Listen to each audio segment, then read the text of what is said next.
you. Then we'll jump into business and sports.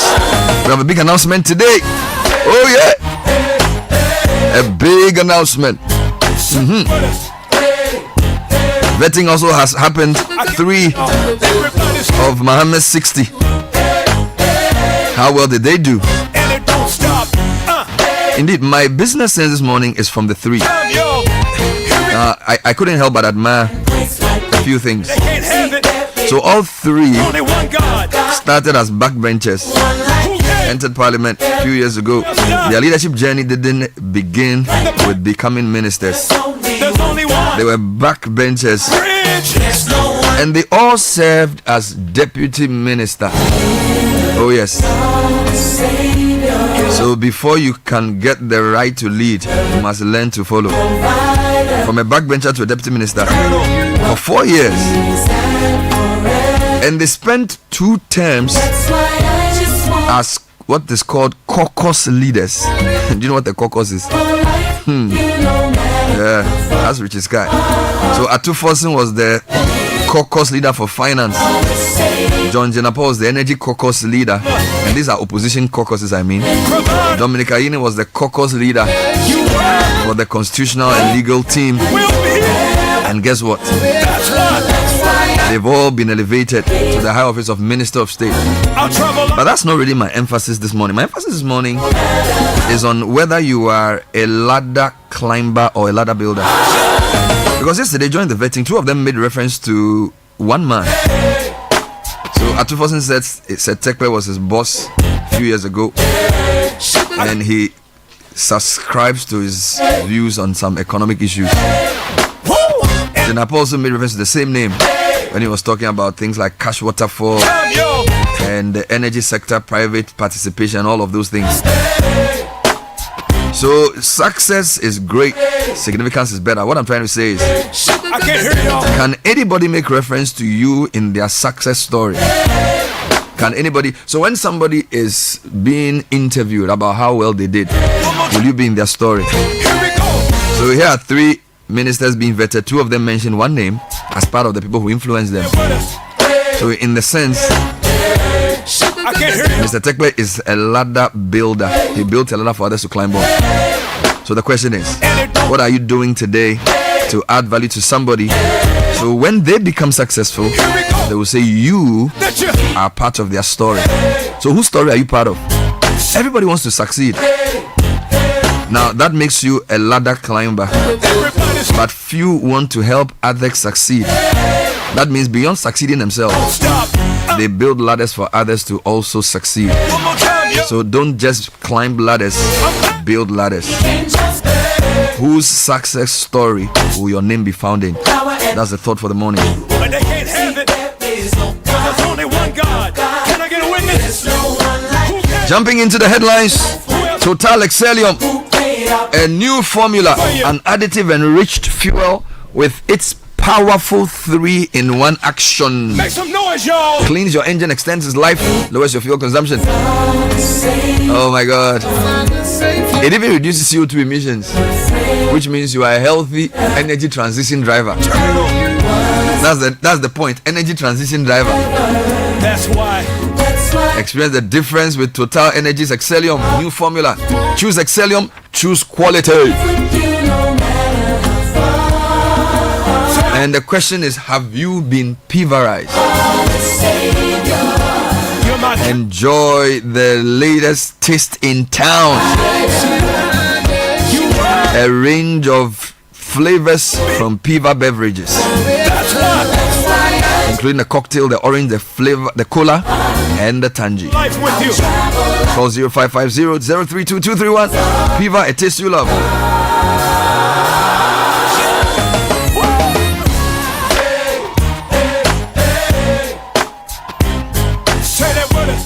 This is the Citi Breakfast Show, the city's biggest conversation.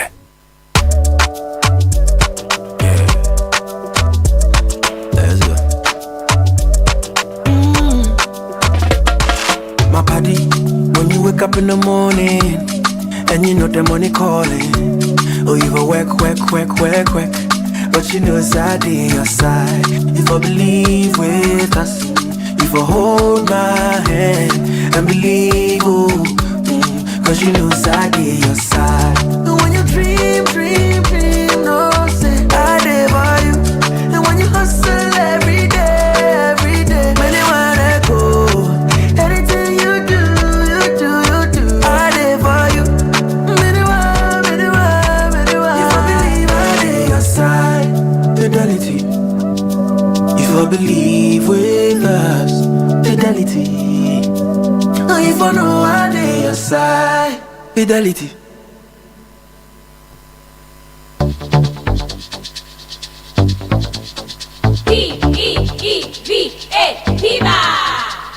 Looking for a burst of flavor in every sip? Discover the refreshing taste of Piva beverages. Enjoy the classic Piva Cola flavor, perfect fit anytime. How about a fruity adventure? Try our delightful Piva orange fruit drink packed with recognized citrus flavor. Craving something exotic? Our Piva cocktail fruit drink brings the tropics to you. For a sweet and juicy treat, grab our grapefruit drink and don't miss out on the refreshing Piva Tangerine fruit drink, bursting with tangerine flavor. Piva Cola, Piva Orange, Piva Cocktail, Piva Grape, Piva Tangerine. Grab yours today. Available now at your local store. Call us on 05500-32231. Piva, a taste you love. This advert is FDA approved. P for Piva.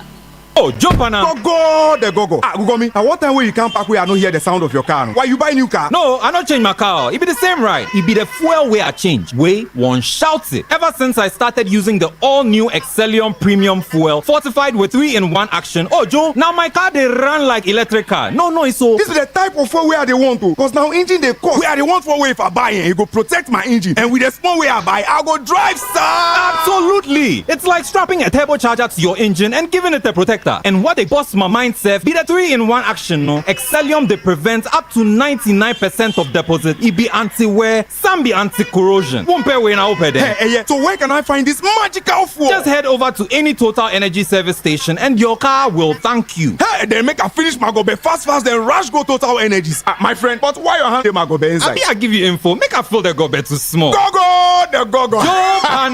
Excellium is designed to protect your car engine, decrease fuel consumption, and lower CO2 emissions. Don't say fuel, say Excellium. Choose Excellium, choose quality. Join the conversation on the Citi Breakfast Show on Facebook at facebook.com/Citi97.3, Twitter at twitter.com/Citi973, and Instagram at instagram.com/Citi973 with the hashtag CitiCBS.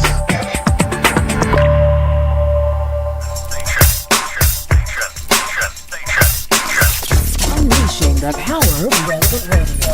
This is Citi 97.3.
a special bulletin.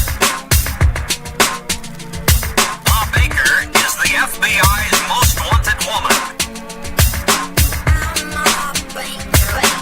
If you have any information about Ma Baker, please contact the nearest police station. Okay.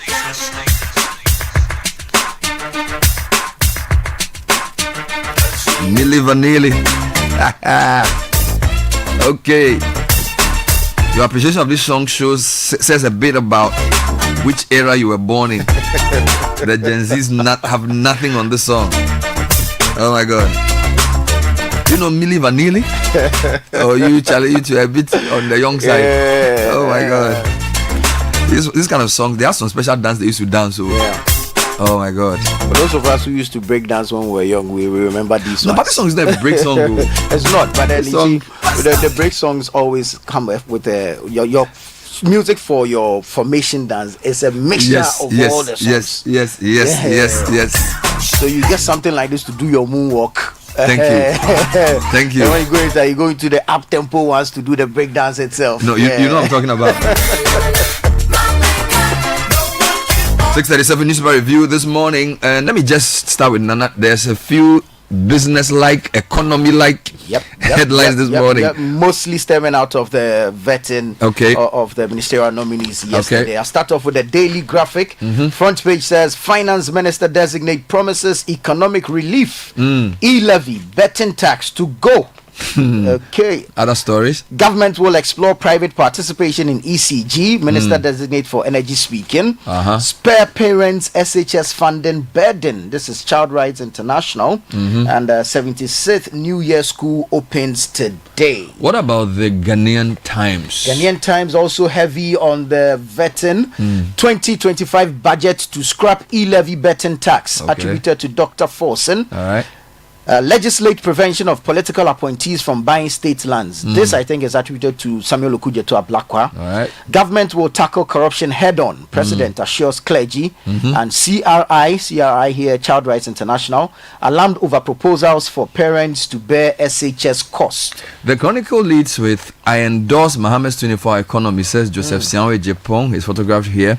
Also, from the vetting, road tolls will be brought back. Ato Forsen speaking at the vetting, and also the nominee for energy sector debt hit record $3 billion and still counting. In other stories, Opuni trial, scientists disputes GSA first report on lithovit fertilizer. Economy Times this morning says Mahama focuses on creating well-paying jobs for Ghanaians as AGI calls for tax reforms.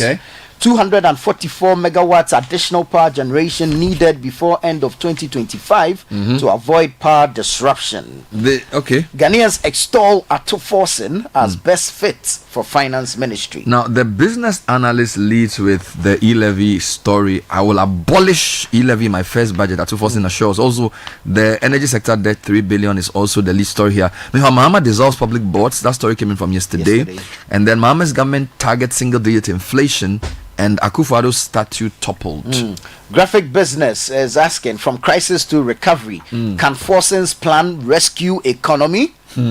Businesses clamor for stable currency, and UBA to continue championing SME growth in Ghana. I wanted to give you some online stories. CitiNewsroom.com. Government plans to abolish e-levy betting tax, violates IMF program. So Tano North MP Gideon Bwako is commenting on this.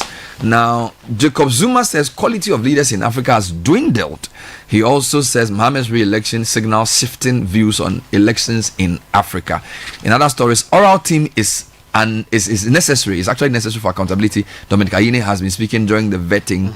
And then ECG to launch Operation Keep the Lights On.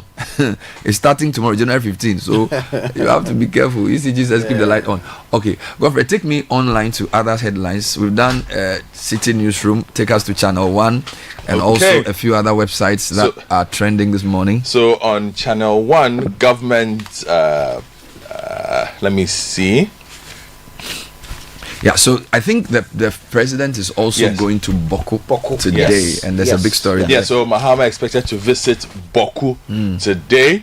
in the Ashanti region, this controversial presidential villa story that we've been following, presidential villa was abandoned because of financial constraints. This is the former regional minister, Simon Mensah, speaking. Jacob Zuma is also in the news in Ghana. You had a lovely interview with him, Bernard. Very interesting man, eh? Charlie, 83-year-old, the guy is fit. Yeah. And sharp. Yes. What did he say in this headline? Bahamas victory important for Ghana and he said Africa. he thought that the quality of leadership on the continent had declined in terms of being responsible for regional problems. Okay. He feels there's been a decline in quality of leaders in Africa. And also, the president met Kantamanto market traders, and he says that Mahama orders security deployment to protect major markets. It's become one fire too many. Yes. If you go to Star FM, the outcomes of the vetting is here. So KSL is here. We must cut down on expenditure to achieve single inflation. We reintroduce road tolls. All those stories are here. If you go to the Ghana News Agency, Finance Minister designate outlines key priorities: economic stability, job creation. So basically, the vetting locally dominates the headlines. If you go to the BBC, they're talking about more fires and winds. So LA braces for stronger winds as fires continue to burn. A fire that never quenches. Yes. It sounds apocalyptic. Yes. It's very serious, with Hollywood people suffering major losses. There are a few more websites I wanted to bring to us, but what I want to do is to give us a wrap of the vetting. So the graphics talks about what? The graphic is heavy on the finance minister designates a vetting, and he says finance minister designate promises economic relief, e-levy betting tax to go. Story by Timothy Nyembe and Diana Mensah. What are the key highlights? Okay, so the scrapping of taxes is huge here. Answering questions from Parliament's Appointments Committee yesterday, Dr. Forson said the government will scrap taxes that constituted a nuisance to Ghanaians. Accordingly, he said burdensome taxes, including the betting tax and the e-levy that were imposed by the previous administration, would be scrapped in the first budget if he is approved as the finance minister. He also seems to be saying that he will cut expenditure. This is on some of the other websites, which seems to be part of his plan. The e-levy will go, the betting tax will go. If you go to citinewsroom.com, Gideon Boakun, who's the MP for Tano North, I have that story. Doesn't seem to think that's a good idea. Yes, I have that story. So the Member of Parliament for Tano North, Dr. Gideon Boakun, has raised concerns about the potential introduction of new taxes by the John Dramani Mahama-led government in response to the removal of the betting tax and e-levy. Dr. Boakun's comments follow statements by Dr.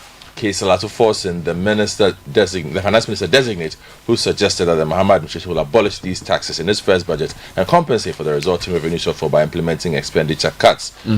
Speaking to Citi News, Dr. Boakun expressed doubts about the alignment of these proposed measures with the fiscal policies agreed upon with the International Monetary Fund. Quote, we don't want a situation whereby you give with your left hand and you take with your right hand. They have to be explicit. If they are cutting their taxes, they cut their taxes. They don't introduce any new taxes. You cannot cancel or scrap e-levy, scrap betting tax, and go behind and create another tax to fill the It was gap. in the news this morning. Still from the vetting, what else do you have? All right, let me bring you highlights of that of the energy minister designate. He says energy sector debts hit record $3 billion and still counting. Okay.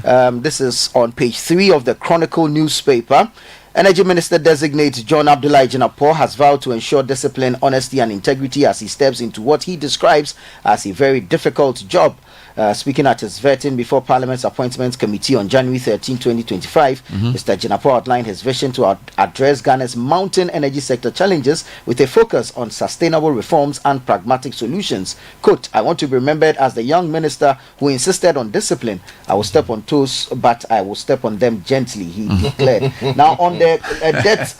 You step on toes gently. Gently. On the debts, he said Mr. Jinapor faces an uphill task, inheriting a sector burdened by a staggering $3 billion debt as of January 12, 2025. He revealed that the financial strain is compounded by unpaid obligations to independent power producers, IPPs, which reached $1.2 billion in October 2024. Meanwhile, the Economy Times says Gridco is saying that we need 244 megawatts additional power generation before end of this year to avoid power disruption. So this was contained in a report titled Power Supply Outlook for the WAG, or West Africa Gas Pipeline Offshore Pigging from January 20 February 16, 2025, and projections for this year.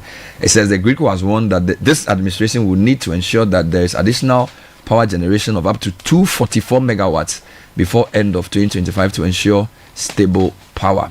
Now, the report captured the dire situation left by the previous government, and if not for the swift intervention of the current administrations and their proactiveness to call for an emergency meeting among stakeholders, the matter would have been different. Now, stay with that sector. Yes, ECG is also launching Operation Recover All Money or something. Yes, they're dealing with that. But if you go to GNA, the minister designate says nearly 3 million malfunctioning smart meters. Can you imagine? Leave electricity consumers in limbo. Very important. Out of 5.4 million meters, 3 million don't work well. That's why they are killing us. Hey! Seriously, and you see, that's what is funny. And on the one hand, when you talk about private participation, they don't want to agree. But how can you sell 3 million more functioning meters? So Ghana's energy minister designates John Abdullah Jinapas revealed that nearly 3 million smart prepaid meters across the country are malfunctioning. Quote, this staggering number is creating significant challenges for electricity consumers who are facing frustrations due to delays and difficulties in acquiring replacements. Jinapos said at least 2.9 million meters required immediate replacement to address the current market demand, saying, quote, the limited availability of meters is exacerbating the issue, with customers struggling to access functional meters. But what is ECG saying? There's a story, I think, on City News also where they say they are launching an operation to keep the lights on. To keep the lights on by collecting all monies owed them. I've seen this before. This was sometime last year. Yes, they tried it once. I think that story is also... Okay, whilst you find it, let's move to other stories. The president has also been... You have it now. Yes, I have it. So the Electricity Company of Ghana will carry... the Electricity Company of Ghana Limited will carry out a revenue mobilization exercise from Wednesday, January 15 to Friday, January 31, across all its operational areas. The exercise, that operation, Keep the Lights On, will target all categories of customers in areas and in arrears, then include inspections of prepaid meters to ensure their integrity.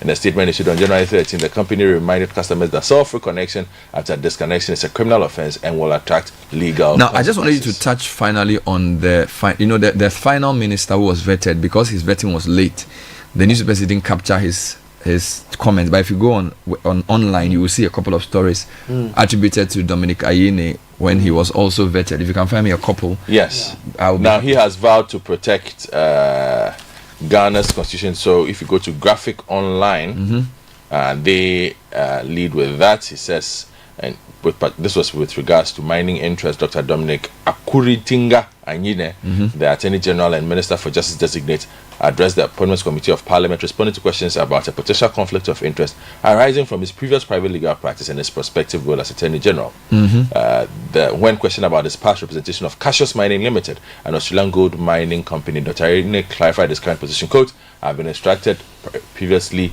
by Cassius Mining. I filed pleadings to the High Court in Bolgatanga together with my junior partner, Mr. Gordon Tamaklu. I want to put it on record that I'm no longer Cassius Mining's lawyer. He also said something about oral. Yes, he is defending the constitutionality of oral. This is channel1news.com. Dominic Ayine, the Attorney General and Justice Minister designate, has defended the legitimacy of the government's newly established Operation Recover All Loot oral team, describing it as a vital instrument for promoting accountability and reclaiming stolen state resources. Ayine, the Member of Parliament for Bogatanga East, made the defense during his vetting before Parliament's Appointment Committee on Monday, January 13, 2025.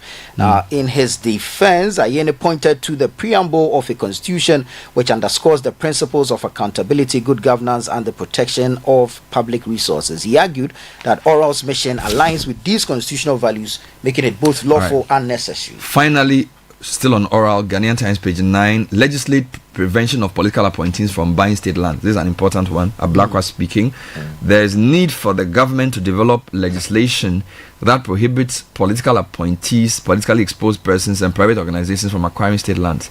Such legislation, the chairman of the Operation Recover All Loot Oral Committee, Mr. Samakujato Ablakwa, said was important to ensure that all state lands were protected. Mr. Ablakwa noted this when the Oral Committee visited the Agriculture Mechanization Center, Northern Development Authority, Africa Union Village at La Wireless, and government bungalows at Laboni to validate reports of alleged sale of state lands under the previous government. Let me take you to the presidency and a couple of assignments that the president has. Quickly, I will take you to Channel 1, where they report that President John Dramani Mahama is set to visit Boko on Tuesday as part of efforts to address the ongoing conflicts in the area. Although the primary agenda for the visit has not been disclosed, it aligns with the president's campaign promise to prioritize resolving the Boko conflict if elected into office. During the visit, President Mahama is expected to engage with the Boko Naba, local leaders and other key stakeholders to deliberate on pathways to restore peace and stability to the region. The president also has instructed security services to be stationed at strategic points in major markets nationwide to address recent fire outbreaks. This is also reported by Channel 1. Speaking to traders at Kantamanto Market, which was recently ravaged by fire, the president urged the Ghana National Fire Service to deploy fire tenders to these markets for quicker response to emergencies. He also revealed ongoing plans to install CCTV cameras in the markets to enhance security and help prevent future incidents. The difficulty I have with this proposal the president has made, though, is for the market is the people have rebuilt the market themselves with very little input from experts or from planners. How do you ensure that the problem that caused the fire doesn't recur? Where are you placing the CCTV cameras for optimal use and all that? Which is why they needed to tell them to wait. There also needs to be a special operation in the markets on power connections. Yes. The ECG should go there. Needs to go there. No, it has to be a special operation because, these markets can be very difficult places for you to even navigate because the structures are informal and the way the connections are done is going to be very, very difficult. Now, speaking of utilities, page 11 of Ghanaian Times has a story we flagged yesterday, but I want to bring back because I think it's a big story. Samuel Agbewood is reporting from Ho, or Agbewode. They did hyphenate the name. Residents of Ho have appealed to the Ghana Water Limited to address the acute water problems facing them since the start of this year. According to them, lack of water has affected economic activity in the municipality as residents spend productive hours in search of water from those who had wells with its associated long queues. Now, the Vincent Eduji, speaking to Ghanaian Times in Ho, linked the water supply challenges to the change in government, stressing that there were times that taps were closed for 2 or 3 days, but the current situation was running into 3 weeks since change of government. A mother of 4, Senam Agbeve at Sokode Bogame, said the people of Sokode had not had water for the past 3 years, and the current situation was nothing to them because some of the people decided to free themselves from the Ghana Water Limited by drilling boreholes and wells in their homes. Now, Madam Cecilia Megbo, a resident or a trader in Ho, said the presence of the UHAS, Technical University, Evangelical Presby Church University, and the upgrading of the Volta Regional Hospital in Ho, and other issues had led to increased demand for water in the area. What's the Ghana Water Company saying? All right. So the Volta Regional Commercial Manager for Ghana Water, Mr. Wisdom Semevo, said it was unfortunate that water supply to residents in the municipality was disrupted from January the 1st, which he attributes to a broken pump, which was a technical problem that had nothing to do with politics. Mr. Semegbo explained that a pump got broken at the water treatment station at Beve in the South Dai district. I think we read this yesterday. And the damaged pump was taken to Accra to be molded. He explained that the damaged component is supposed to be ordered from outside the country, but will take a long time.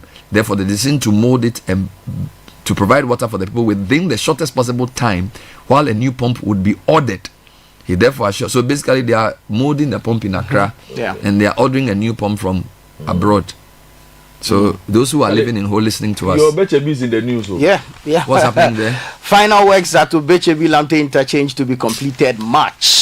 Oh Lord. This is attributed to the engineer. Story on the back page of the Daily Graphic. It says final ancillary works are ongoing on portions of the Bechebi Lamte interchange project to enable the contractors to hand over the project by the end of March this year. The resident engineer on the project, Usu Sechirenchi, has said the works include the laying of pavement blocks on the walkways during the wearing course, road lines and markings, road furniture, and the installation of traffic lights. So why was it commissioned or launched? Let me take you to Class FM Online. Bernard, the director of the dialysis center at the Upper East Regional Hospital, Dr. Emmanuel Akatibo, has expressed concerns over the dialysis center's imminent closure due to a lack of consumables. The situation arises from the government's failure to settle outstanding arrears owed to the center through the NHI. Didn't the NHI release money for all the dialysis centers last month? That's what we were told, though. So they are complaining. Well, meanwhile, Ghanaian Times reports that suspend small-scale mining for 6 months. GCNH, the national chairman of the Ghana Coalition of NGOs in Health, Bright Emisanyako, has appealed to the President John Mahama to suspend all forms of small-scale mining activities for the next 6 months in order to create a recovery period for all water bodies. We also propose to the transitional team and the incoming government to hold a high-level political dialogue with small-scale and illegal miners to propose solutions to this menace by themselves, and also apply the mining rules and enforce the laws. He advocated appropriate and sustainable mining practice devoid of water pollution, free counseling and screening to children and women in Galamsey, in the Galamsey regions, for early detection of mercury and lead for treatment. And he made these proposals at the 18th general meeting of the GCNH on the theme reflecting on the impact of illegal mining in Ghana, safeguarding one's health, a call for national action. If you go to the graphic business, businesses are clamoring for stable currency. Exactly a week into the administration of the new government, businesses are clamoring for urgent measures to stabilize the Ghana cedi against the major foreign trading currencies, particularly the United States greenback, to enable them to effectively plan their activities over longer periods. The fast depreciation of the Ghana cedi over the years created a lot of challenges for businesses, particularly importers of raw materials, as it affected their projections and threw their financial plans out of gear. Let me take you to Channel 1 and this interview you had with former South African President Jacob Zuma. Former South African President Jacob Zuma has emphasized the importance of President John Dramani Mahamat's re-election. In an interview with you on Channel 1 TV's The Point of View, Mr. Zuma stated that both Ghanaians and the broader African continent needed a leader like President Mahama to reshape the political narrative. Quote, I think Ghana needed a president like him, who I think historically has indicated his view about what Ghana should be and what should be done. Thank you very much, gentlemen. That was the newspaper review with Nanatufo Boateng and Godfred Akotoboafo. Coming up next, Citi Business News. Stay with us. This is the Citi Breakfast Show, the city's biggest conversation. Join the conversation on the Citi Breakfast Show on Facebook at facebook.com/Citi97.3, Twitter at twitter.com/Citi973, and Instagram at instagram.com/Citi973 with the hashtag CitiCBS. The other day, I visited Kweku at his spunky new office to congratulate him on opening his business. And man, was I impressed. The business is just moving quick. The sales, customers, everything is just working seamlessly. The secret? He said, it's MTN Business Broadband. In this fast-paced environment, we need fast and reliable internet to support all business types. No laggy online meetings, great download and upload speeds, impeccable business management systems, all inclusive. I mean, you can have it all. Sharp! I signed on immediately. To enable your business stay ahead and stay connected, make sure you're signed on to the best internet made just for businesses. MTN Business Broadband. Sign up today on broadband.mtn.com.gh and manage your account on my MTN app. Call 0244-308-111 for more information. We are good together everywhere you go. The Citi Breakfast Show. Rise above the noise. So it's 1:07. Citi Business News coming up shortly. It's brought to us by GOIL. GOIL Energy brings you Super XP, the ideal choice for most vehicles. Just go fuel up your vehicle and enjoy the smooth ride with all its benefits. Super XP's quality gives you the correct choice when buying regular fuel, fortified with special additives that give longevity to your vehicle's engine, making it perform to the max. GOIL Super XP, good energy. Yeah, dear. And why wait to own your dream phone when you can have it now without breaking the bank? With MTN Pick Now and Pay Later, you can own your perfect smartphone and pay in easy installments over 4 to 6 months. The best part is all phones come with up to 3 gig free data, so you can share your pictures and get all the biggest scoops online for the first month after purchase. Simply dial *170#, choose device, pick and pay later under the loan menu to start the process. And don't be scammed. The festive season fraud activities are on the rise as scammers continue to target customers of various banks through phone calls, text messages and emails to get access to sensitive information such as your password, your PIN and your card information. Now EcoBank is advising all customers to be extra vigilant. Never trust any phone call, text message or email from anybody posing as an EcoBank staff and assisting customers to update their bank details. Some even create the impression that EcoBank will be calling you to ask you for your account or card details. Please, all be lies. Remember, bank account details can only be updated at an EcoBank branch. EcoBank mobile apps can only be upgraded at an App Store or Play Store. Linking your Ghana card to your EcoBank account is at any EcoBank branch or ecobank.com. When in doubt, call 0800 003 225. That's 0800 003 225. It's toll free. This is the Citi Breakfast Show, the city's biggest conversation.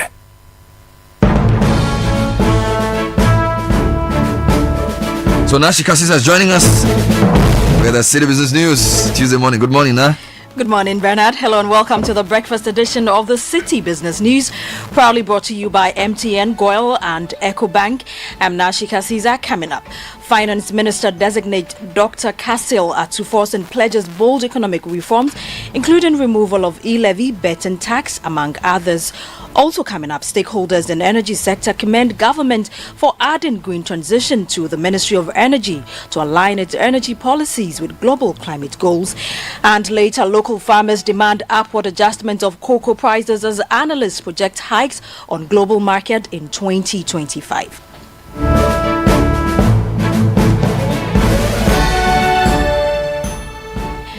Let's settle for the details of our stories now. Finance Minister designate Dr. Cassil Atuforsen has pledged bold reforms, including the abolition of the e-levy and betting tax, as a new administration looks to stimulate economic growth. More in this wrap by Emmanuel Opon on the vetting of the Finance Minister designate. The Finance Minister designate Dr. Atuforsen faced over 3 hours of vetting by Parliament's Appointments Committee. Discussions centered on critical themes such as stimulating economic growth, eliminating wasteful spending, reducing dependence on borrowing, and adhering to the IMF program to set the stage for sustainable development. Dr. Forsen outlined his top priorities. I will do whatever it takes to move this economy from the crisis that we are in today to where we have to be. My priority as a minister will be low prices, stable city, and jobs. He also announced that the new administration, currently operating under a first quarter mini budget for 2025, intends to abolish the e-levy and betting tax in their first full budget. I insist that that tax must be abolished. And as Minister of Finance, my first budget, I will abolish the betting tax. The Chairman, the e-levy is neither a direct tax, indirect tax, or an excise tax. I don't know how to classify the e-levy as a tax practitioner. Mr. Chairman, it doesn't mean that I do not recognize that the e-levy brings in certain revenue. But the fact remains that the e-levy retards our progress towards a cash-light economy and the fintech. We need to abolish the e-levy. Questions remain about how the government plans to tackle the ballooning debt while enhancing revenue streams and stabilizing the cedi against major trading currencies. The Finance Minister designate Dr. Atuforsen has been providing some answers. We will implement an effective debt management program, and we will establish an independent debt management office. I think I said it earlier. And this independent debt management office will manage our debt better and going forward, avoid past mistakes. I think that is very important. Emmanuel Opong filed that report. Finance Minister designate Dr. Cassil Atuforsen has given the firm assurance that the government will tackle the country's rise in inflation and reduce it to single digits. Government fell short of its 2024 year-end inflation target of 15%, as inflation for December 2024 surged marginally to 23.8%, up from 23.0% in November. The uptick was primarily driven by higher food prices, according to data from the Ghana Statistical Service. Outlining a number of measures to stabilize the economy during his vetting in Parliament, Dr. Atuforsen said one of his key priorities was to significantly bring down inflation.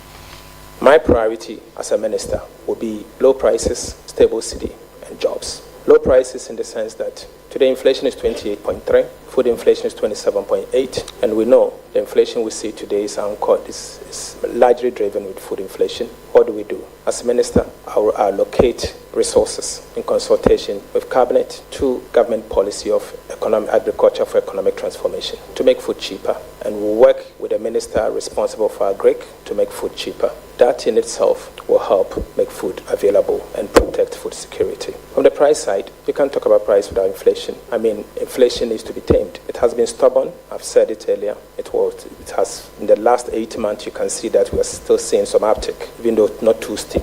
But it has been 23.8. Today, that's the inflation rate. What do we do together to reduce this inflation? Yes, I've said it here and I want to say it again. We will work with the Bank of Ghana to reduce inflation to 8% plus or minus 2 in the shortest possible time. And how do we do this? From the fiscal side, we will front load fiscal consolidation in the shortest possible time so that we can get inflation down. And in doing so, we'll see prices stabilizing. That was Finance Minister Designate Dr. Kasil Atuforsen speaking there. Now, former Minister of Finance Seth Tekpe has expressed optimism in Dr. Kasil Atuforsen's economic recovery plan to restore confidence and improve the livelihoods of Ghanaians. According to him, his sector-focused strategy will lay a solid foundation for economic recovery. Seth Tekpe has been speaking with Citi Business News. You saw that he spoke about revenue.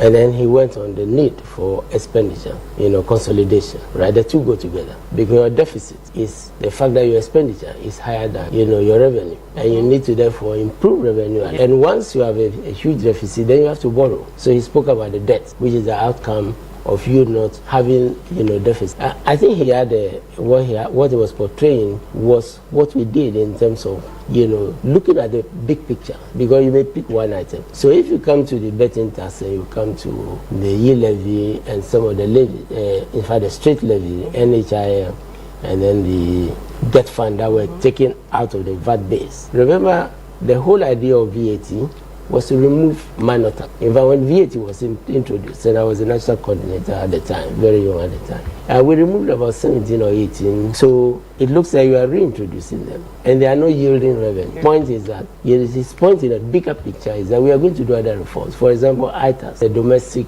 tax system, which complement.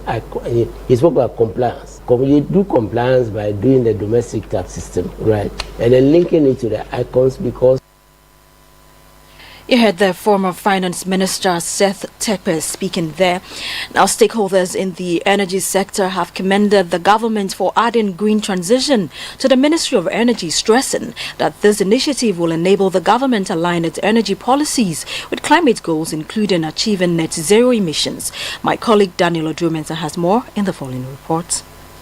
As part of the government's downsizing of ministries from 30 to 23, some ministries have emerged while others have seen their mandates expanded to better align with the country's evolving priorities. A key example of this transformation is the renaming and expansion of the Ministry of Energy. Now known as the Ministry of Energy and Green Transition, it reflects the government's increased emphasis on renewable energy and environmental sustainability. This change has received strong support from key stakeholders in the energy sector, many of whom see it as a crucial step towards achieving the country's green energy goals by 2050. The inclusion of green transition in the ministry's name signifies a more ambitious approach to energy policy, blending traditional energy needs with a dedicated focus on transitioning to sustainable, environmentally friendly alternatives. Stakeholders have stressed the significance of this shift, noting that the new structure will not only meet the growing demand for clean energy but also pave the way for reducing the environmental impact of the energy sector. Benjamin Insia is an energy analyst and executive director of the Center for Environmental Management and Sustainable Energy. We have various specific targets to achieve various objectives within this particular determined contributions, and we need the Ministry of Energy and other ministries in alliance or in partnership to be able to achieve it. So we must commend the President for seeing the need to introduce this particular transition as part of the Ministry of Energy. It also means that in the long run we are likely going to change our energy portfolio with respect to the supply of electricity, with respect to the usage of petroleum products by our vehicles. You heard the Executive Director of the Center for Environmental Management and Sustainable Energy ending the report filed by Daniel Odu-Mensah. Now, local cocoa industry is bracing for significant shifts this year as market dynamics and regulatory pressures converge. Ghanaian cocoa farmers are expectant that with a change in government will lead to improved wages and enhanced livelihoods. We'll bring you that report in our subsequent bulletin.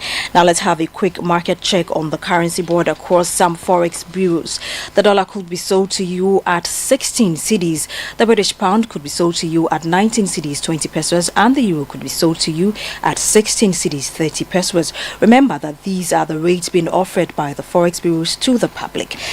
And that's it for the breakfast edition of the City Business News, proudly brought to you by MTN, Goil and EcoBank. I'm Nashika Caesar. Many thanks for your company. Do have a great business day.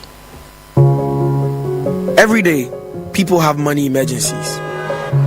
Ma, I need my school fees. Mommy chop money. Cratchet. Mommy rent. Emergency. Now, there's a new emergency number in town. More money, challenge and enjoyment. At the top life we got. Dial star 770 hash for money emergencies and chop life. For emergency access to your bank accounts, transfers, utility payments, loans, and more.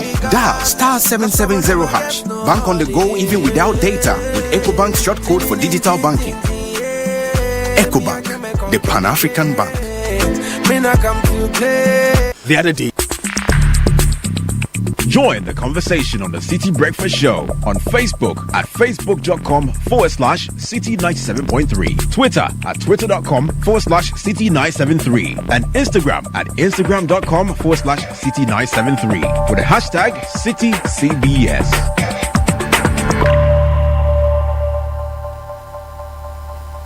This is the Citi Breakfast Show, the city's biggest conversation.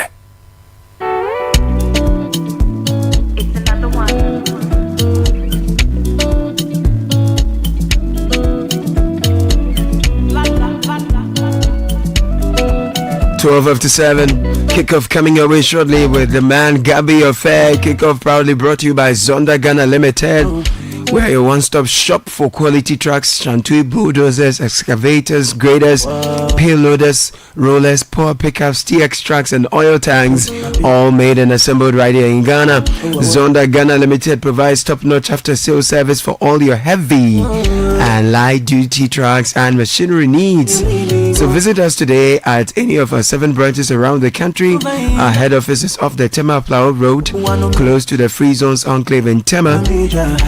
050-177-2222, 050-177-3333. Call us now. Zonda, built in Ghana, building Ghana.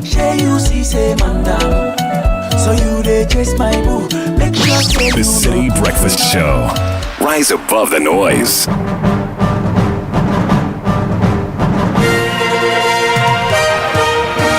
And Gabi Affair joins us in the studio with Kickoff. Good morning, Gabi. Hi, Caleb. How are you doing? I'm good. Fantastic. Yourself? I'm doing well, thank you. Great stuff. I hear El Capitano's name in the news. Yes. So that's Steven Apia.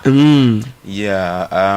Also called Tornado. Right. Yes. So he's been approached by the Ghana Football Association to be part of the Black Stars Management Committee ahead of the 2026 FIFA World Cup qualifiers. Right. You know, we're playing 2 games against Mali and the Central African Republic, I believe, in March. So the GFA wants to get this process done as quickly as possible. Okay.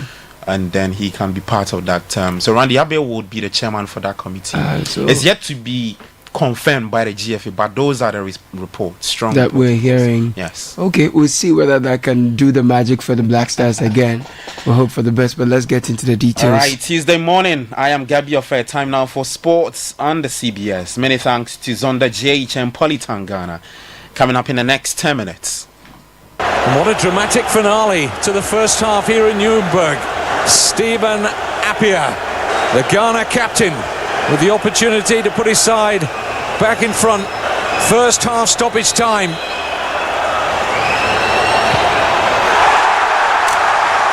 And Ghana are in control again.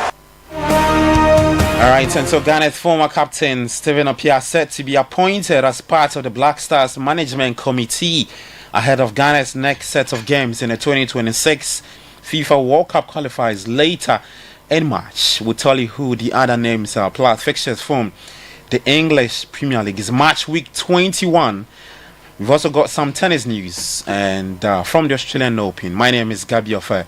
Well, let's start off with this, and the former Black Stars captain Stephen Appiah has been approached by the Ghana Football Association to join the reconstituted Black Stars Management Committee ahead of 2026 World Cup qualifiers in March. Now, GFA President Keto Kreku is spearheading efforts to restructure the committee with 4 individuals reportedly under consideration for key roles.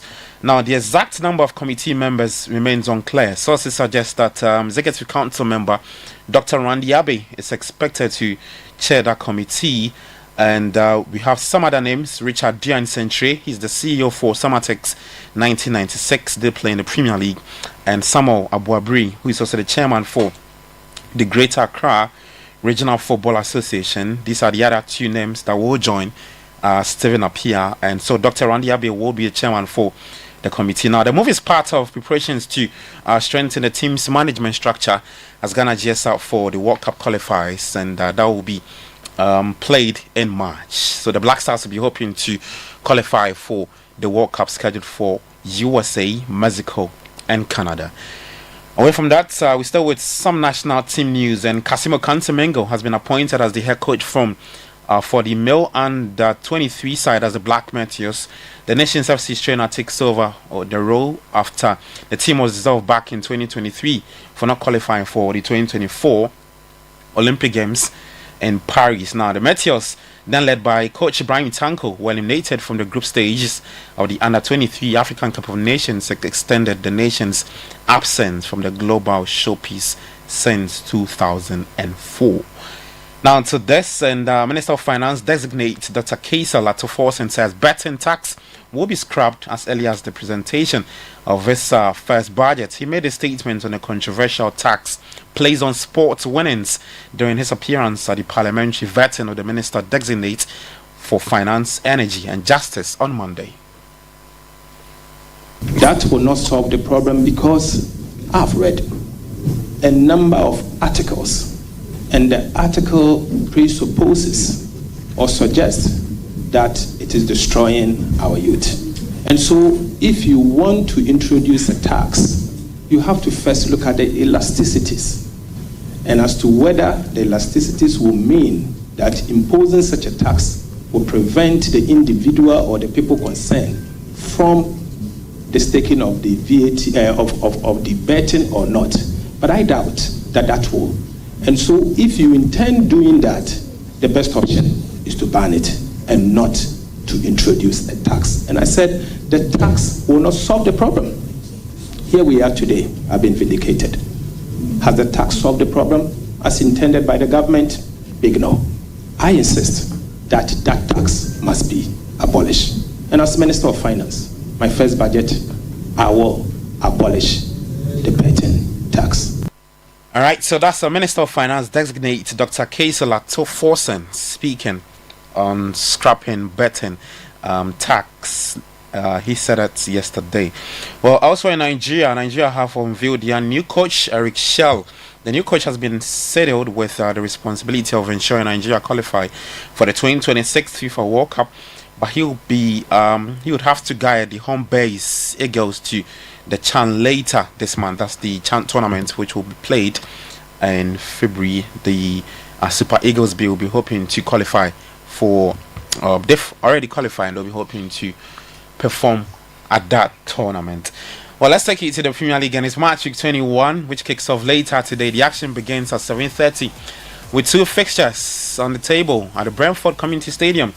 It's Brentford taking on Manchester City, while Chelsea hosts Bournemouth at Stamford Bridge. West Ham United, under their new coach Graham Potter, faced Fulham at the London Stadium, and hopefully Mohamed Kudus gets to start for West Ham. The final game of the day kicks off at 8 p.m.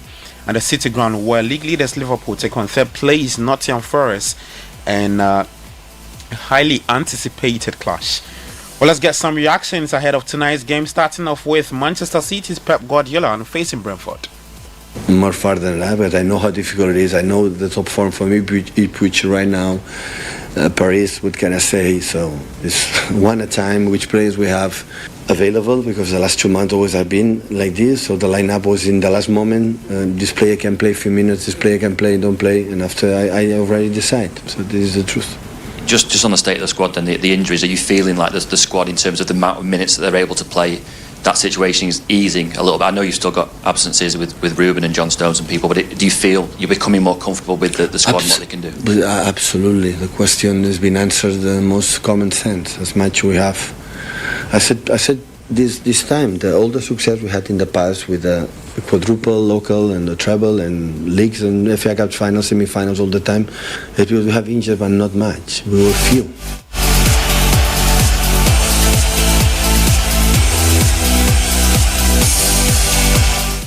All right, so that's Manchester City's boss Pep Guardiola speaking ahead of tonight's tie against Brentford at the Brentford Community Stadium. To Stamford Bridge, we hear from Chelsea's head coach Enzo Maresca. For sure, win games always help to continue to win. Hopefully, since the other day win, we can build some momentum. But Bournemouth will be a completely different game. They are a very good team with the same manager doing the same things from already different season. They are very tough, very intense, and the reason why they are doing well this season or last year is because they work very good.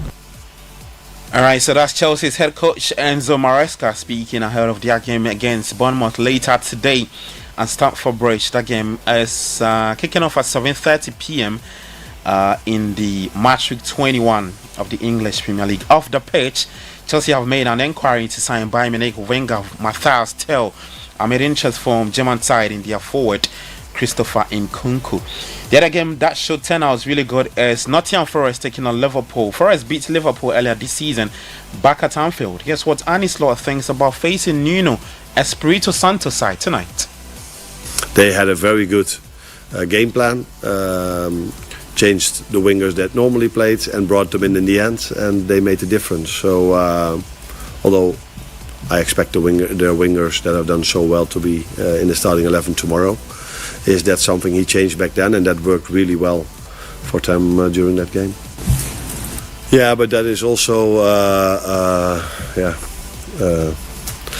there's also this moment. 2 weeks ago or 3 weeks ago or 2 months ago or in 2 weeks, things can be totally different. But it's definitely helpful for every manager everywhere around the world to have all your players available.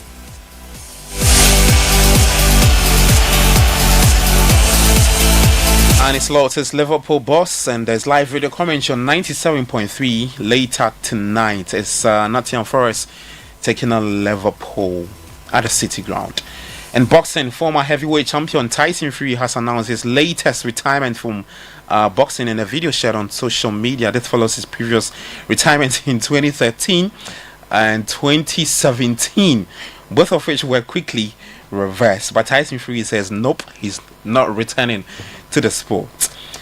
To some tennis news, and in the Australian Open, the women's singles, Emma Raducanu overcame second swerve wobbles to start her 2025 season with a scrappy win. She won 7-6, 7-6 against Russian 26th seed Ekaterina Alexandrova in that tournament.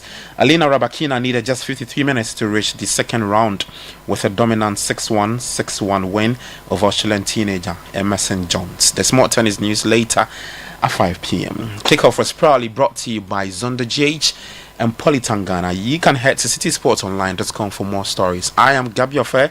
We'll be back later with more. Enjoy the rest of your day. Do take care of yourself, and bye-bye.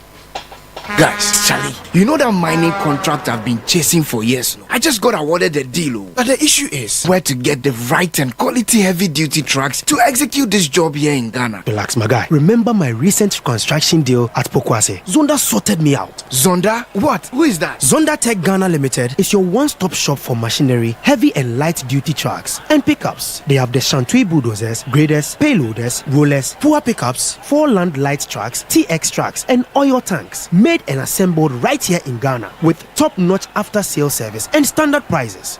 Made in Ghana. This is amazing. You haven't seen my Zonda Power pickup, which I take to the office. Strong, durable, and tough on our roads. Hey, that's from Zonda too? Absolutely. Zonda is the right place for you, my guy. Oh, now I am sorted with Zonda. Zonda Tech Ghana Limited, your solution for heavy and light-duty trucks. Located at Tema, off the Aflao Road. Call 0501-772-222 or 0501-773-333. Zonda, built in Ghana, building Ghana.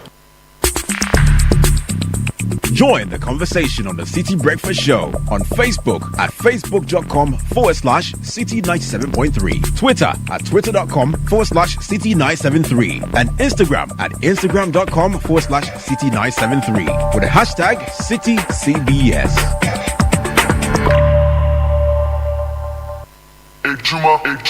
This ad is not about how convenient or easy to use the Affinity app is, or not having to worry about monthly or transaction fees. Yes, banking without fees. This ad is about Affinity providing the necessary services to help grow your business. Because banking doesn't have to be an inconvenience. With Affinity, you're in. To get the app, dial *229# or go to affinityghana.com. It's time to reset yourself and everything around you for success in the new year. Tune in to the Effective Living Series 2025 this January on Channel 1 TV and Citi FM. Start your year with insightful discussions and expert tips on personal growth, health, success, and more. It's time to reset yourself and everything around you for success in the new year. Tune in to the Effective Living Series 2025 this January on Channel 1 TV and 97.3 Citi FM.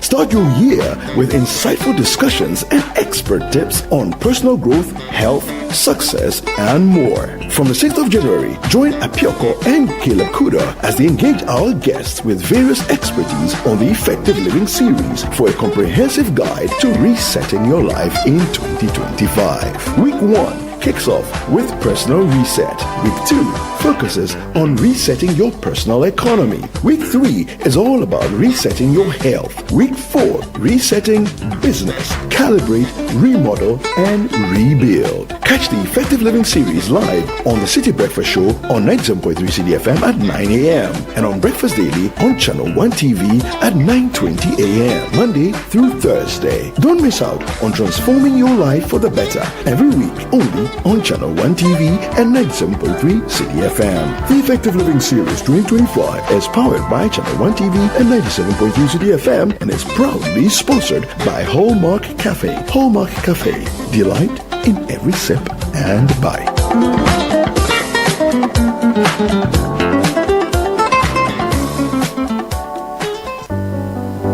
Imagine waking up in a beautiful home you can call your own, or watching the value of the plot of land you invested in grow year after year. This 2025, Apollonia City is inviting you to start the year right by making a smart investment in property. Apollonia City offers high-quality real estate that is ever appreciating. At Apollonia City, the value is not just your home or land. It is also the area that surrounds it. Tarred roads with safe speed limits, drainage for even the most punishing floods, and neighborhood planning that ensures your view will never change. Choose any of our serviced or semi-serviced plots or any of our beautifully crafted homes and enjoy up to a 3-year payment plan. Call us on 0275 577 577 or 0542 777 222 and let's help you start the year right. The festive season is here. You know what that means. Groceries, bills, and so many unplanned expenses. But don't panic. There's a cool new feature on Haptel you have to know about.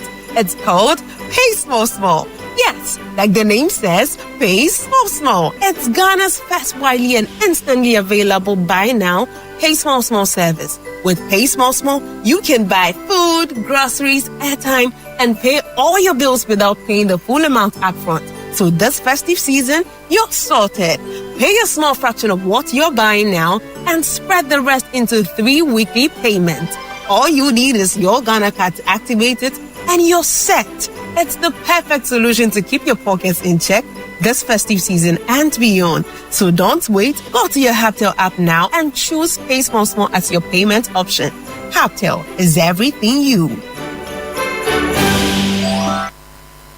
Sankofa fufrabo, pepper powder, pepper ojawo. Sankofa pepper powder, Sankofa, Sankofa, Sankofa pepper powder, Sankofa, Sankofa, Sankofa pepper powder. Etiengawo, go better than your potoyoa. Sankofa got you covered. Go for Sankofa pepper powder. Sankofa, Sankofa, Sankofa pepper powder. Abuna bunu abonje krakra. Sankofa pepper powder. Red and hot, very natural. Sankofa pepper powder. Chinchinga and Nambia. Sankofa pepper powder. Noodles, Ghana jollo. Sankofa pepper powder. Esisia nete. Sankofa pepper powder. Sankofa, Sankofa, Sankofa pepper powder. Sankofa, Sankofa pepper powder. Sankofa pepper powder. This is the Citi Breakfast Show, the city's biggest conversation. The Citi Breakfast Show. Rise above the noise. Unleashing the power of relevant radio. This is Citi 97.3.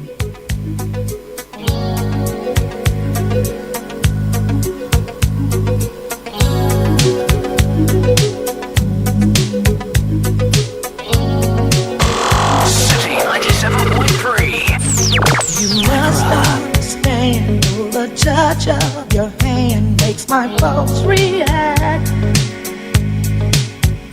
That it's only the thrill of boy meeting girl opposites attract. It's physical, only logical.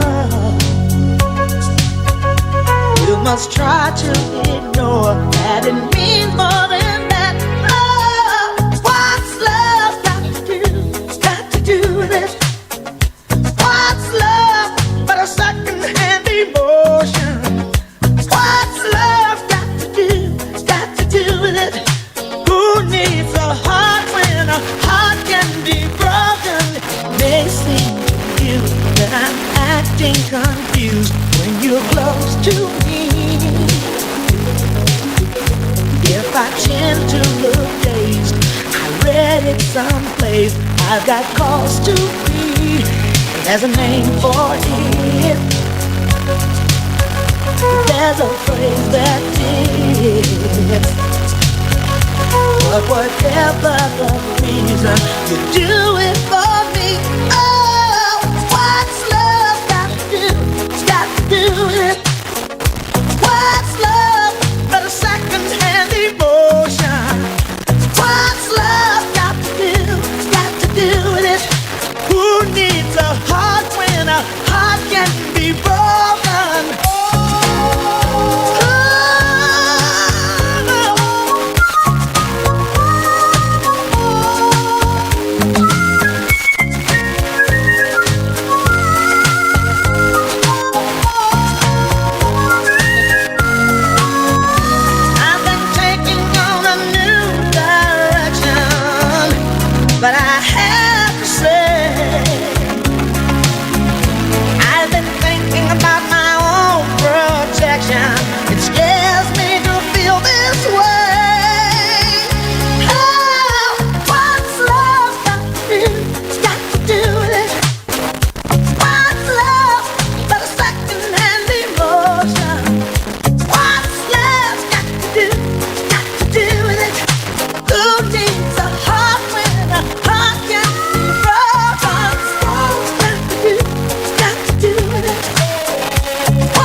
$7:34. So we're in January proper now. It's the 14th. So the year has well and truly begun. Watch out for Effective Living Series. It's a series of programs we put together to help you start the year well. And so we broadcast it every morning at 9. We have some very interesting presentations. And we hope that you've been following. Yesterday we had a very interesting one. Today as well, we're coming up with another.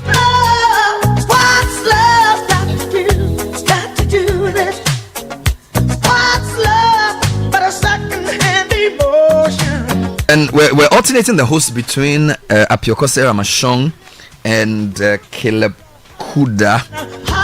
So this morning Apioko will be talking to Tonisha Tego, who is the CEO of Apples and Pears Limited, a creator of Ladies Entrepreneurship Club. Now, what's the topic?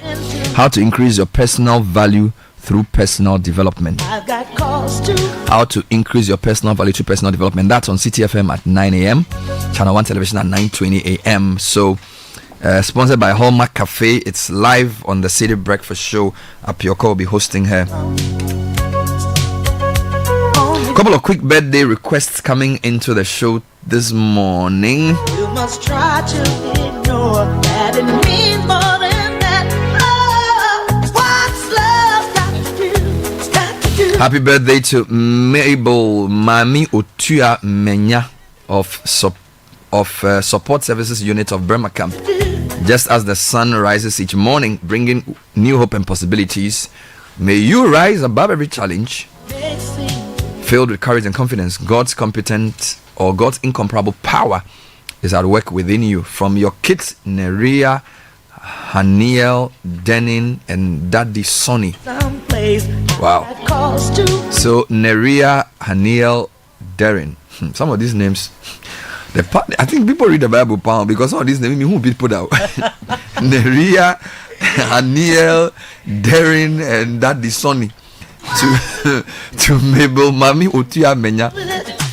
Happy birthday to Monitor Derby of the Risk Management Department or the Risk Department of Deloitte, from your country managing partner Daniel Kojo Usu and staff of Deloitte.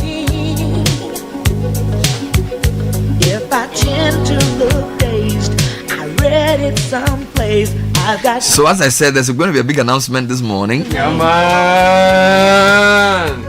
So just stay tuned for that. We'll be bringing some highlights of the vetting from yesterday with some interesting analysis of what happened.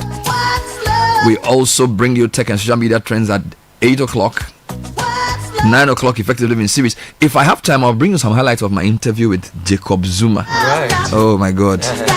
Charlie, 83-year-old. He's a young G. Still strong. Oh my God. Oh, he's got the vibe. You know, for me, I learned something from Zuma. If you want to, one of the secrets to being old and fresh is humor. Right. He's a very funny man. You would not know this. Like, cameramen were laughing. Wow. You know, he's just funny. You know, he's just relaxed. But very, very sharp at 83. Very, very sharp. Yeah. Yeah. So that will bring some highlights of that conversation. He came here for the Mahama inauguration. So it turns out that the ANC and all those parties in South Africa for the blacks are typically left-leaning parties. So they are social democrats, that kind of thing. They deal with the struggle, Kwesi Pratt kind of things. They are comrades. Those things. So he was referring to Mahama's comrade, Mahama and those things. So and he will never wear a suit for an interview. So he always wear. Yeah. So it was a very interesting. And ask him, Charlie, people of your age are doing, you know, they are the elders doing peacekeeping in other countries and things. He said his country is burning, so he has to fight, he has to work. So he's even in court on the election. He said the election he won. Serious matter. So bring some highlights of that as well. Before we bring you the announcement, a few quick things to do. Apollonia City say real estate is a key part of every wealth portfolio. That's why you need to make it a point to own a house. Now, this year, Apollonia City is offering an opportunity to own premium plots of land at competitive prices with up to 3-year payment plans. Our service lands come with access to water and electricity, tarred roads, solar-powered streetlights, and high-speed internet. We have beautifully crafted 2, 3, and 4 bedroom homes for you to choose from. Now, the Adenta Dodowa Highway is underway. This is the time to get a land. Call Apollonia on 0542 777 222. That's 0542 777 222. And get ready for a game changer. SMEs, we're introducing Yellow Biz, our new multi-service bundle with everything you need for smarter business solutions. So we're talking about an all-in-one package, 4G plus router, 10 gig free data, Microsoft Office 365, genuine Microsoft application, WebWiz, which is a customized business website for your business. We also have the Unicom service, a unified business communication solution for all virtual call center. Now, calls 100 or 0244 308 111. So that's 0244 308 111, or email mtnbusiness.gh@mtn.com for more information. Terms and conditions apply. Bernard, Old Mutual says financial freedom and peace of mind are not just mere phrases, they are part of their DNA. So whether it's making sure that your child's education is taken care of when you're no more, or you want to insure lives, or you want to save to start a business, you want to prepare for retirement, Old Mutual is that insurance company that cares for what truly matters to you. So join us today. Call us on 030 600 700. Visit oldmutual.com.gh for more information. Old Mutual do great things every day. I hear you. All right, let's talk about the African Regent Hotel. The African Regent. Yes, please. They say join them every day to enjoy delightful welcome drinks, mouth-watering delicacies, soothing melodies, and a relaxed atmosphere, all at unbeatable prices. And they have the Zone on Fridays. Zone from now, unforgettable performances is what you get at Zone on Fridays inside the African Regent Hotel from 6 p.m. And if you have events coming up, you want properly equipped spaces for conferences, meetings, events, and parties, they're a call away. So WhatsApp or call them 026 826 5386 or 0302 765 180. Email them mkt@african-regent-hotel.com. African Regent Hotel, simply Afropolitan. Come on. 925 Music.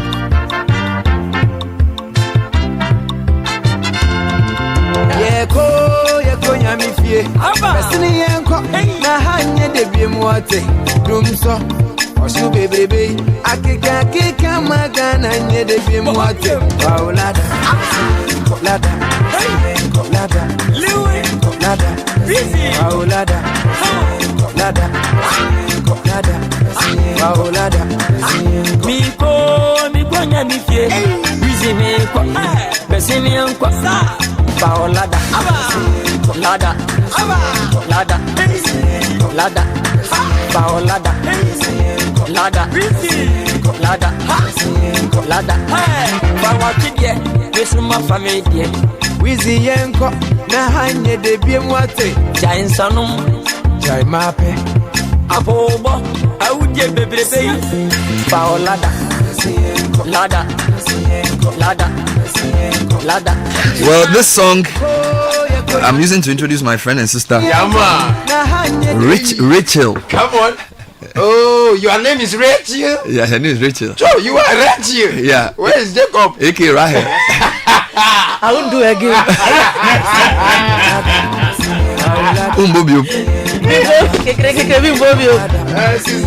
I would do again. Such a nice name, Rahel. So that's the Kumasi version.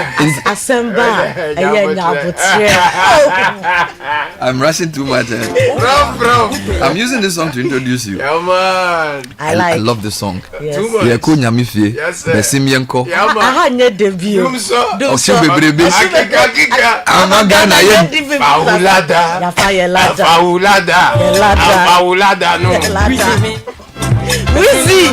Who is Wizzy? Lewin. Young Colos. Oh, that guy's talented. Very. Now I'm using this song to introduce you. Yeah. Because I know you're coming to announce something great. Yeah, man. Now I've been waiting for this for a long time because people have been worrying my life. I fear for my life. We have to say it, otherwise I fear. No, now you are easy. I fear for my life. I got a call yesterday from somebody. He says, "Please, you don't know me. My husband is your friend. Thank you. I'm calling for my in-laws. Thank you. They are based in Canada. They said they want to get a visa, but they want to know when you guys are announcing the thing. Charlie. And they said this time if you swerve us, me and you will one joko too. The interesting thing is, someone will call, someone that you don't know will send you a message, and then after like 30 minutes, another person will come back and say that the person that you don't know gave me your number. You understand? So even the original person, you don't know, but it's all good. All right, so Frema, good to have you. So we have heard of events for Citi FM and Channel 1 Television, Frema. And we're playing this song because this, for me, nobody has said it, but this is my unofficial theme song for the Heritage Caravan. Oh, really? Oh, yeah. It's appropriate. It's my song for the caravan because I went for my first caravan in 2019. Okay. And I've been on caravan twice. I went in 2022 as well. So even for those of us who are staff, we have to lobby. We have to do things. To be on. Only Frema goes every year. I mean, for God and country. But you are working. Exactly.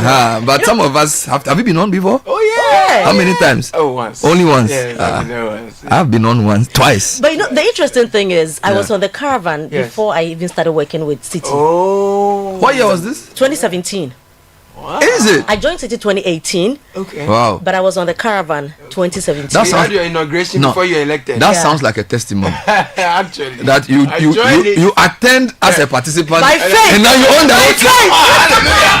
No, this is powerful. By faith. But when you came on 2017, was it a full-blown caravan, or this was when we were now? Because this caravan has changed. Heritage Caravan is.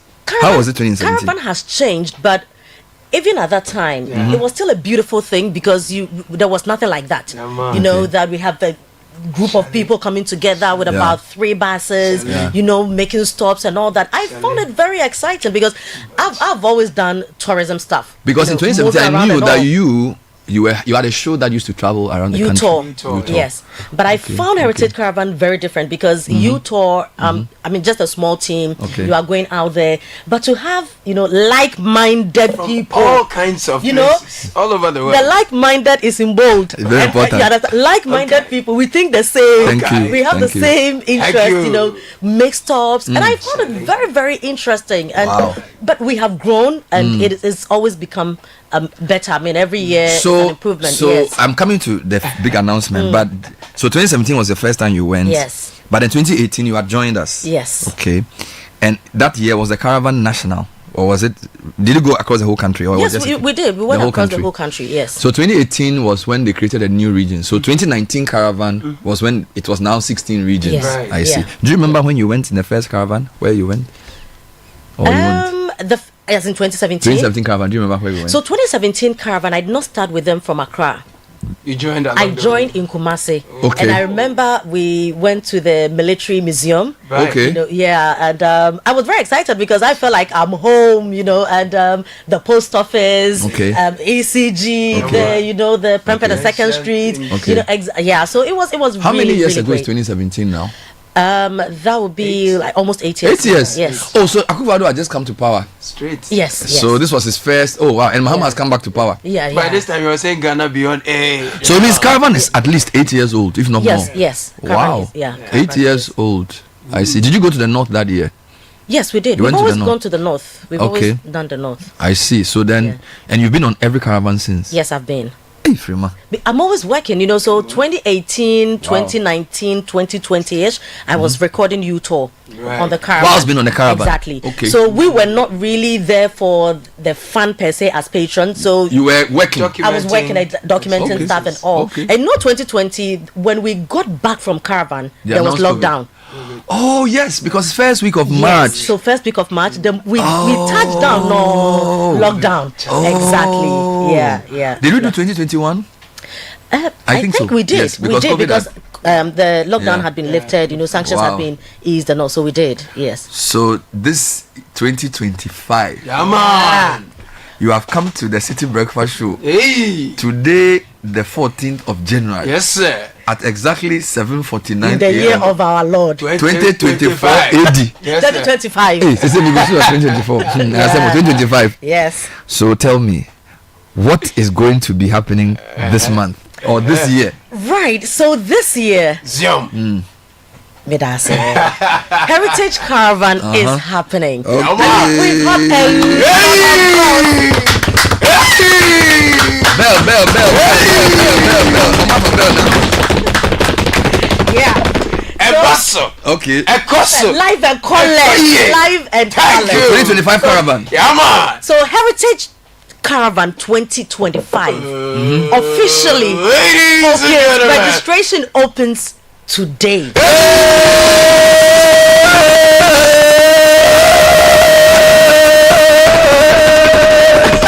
Caravanabo.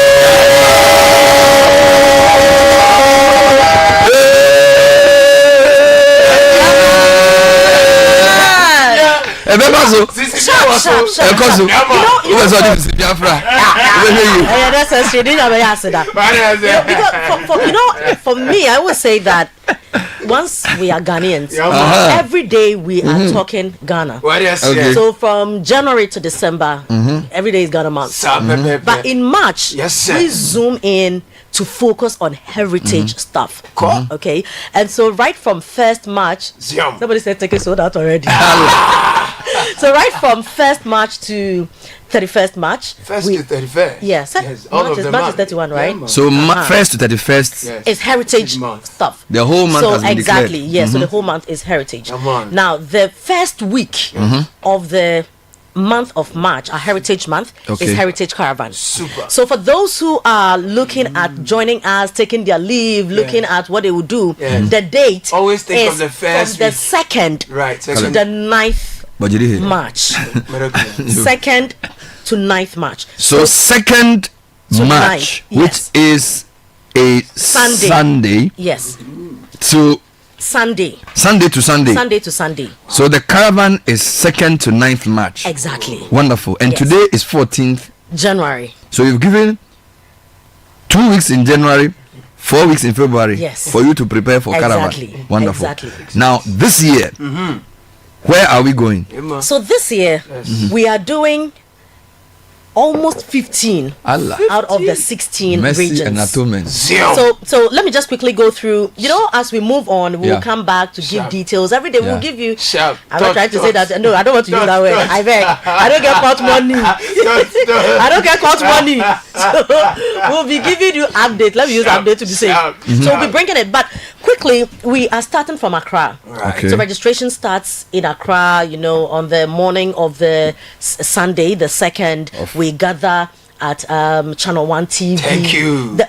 Once it's 2nd March, once you leave your home, Heritage Caravan has started. Yes, because we don't waste even a minute. The caravan starts from Tessano. Because there will be kenke and there will be food. And the brass band will be there. Everything From will the be beginning. there. So it starts from there. Okay. So we start from Accra. Now this year, something interesting will also happen in Accra. Usually when we move from Accra, we move straight to our next region. Yes. But this year, from Tessano, we will make a stop in Accra somewhere. I'll bring you that filler later. So you are visiting a place of historical significance in Accra. In Accra, yes. So the Greater Accra is part of now the Greater caravan. Accra will be featured. You will be caravanized in Accra. Yes, very, very much. So you will sit in a bus and you will move to that place and climb the place and enjoy the place and finish before you move. Very important. Exactly. So from there we go where? So from there we are going to Volta. Thank you.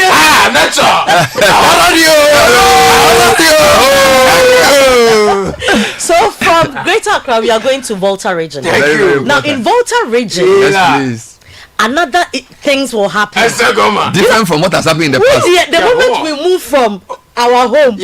Young Konkwa.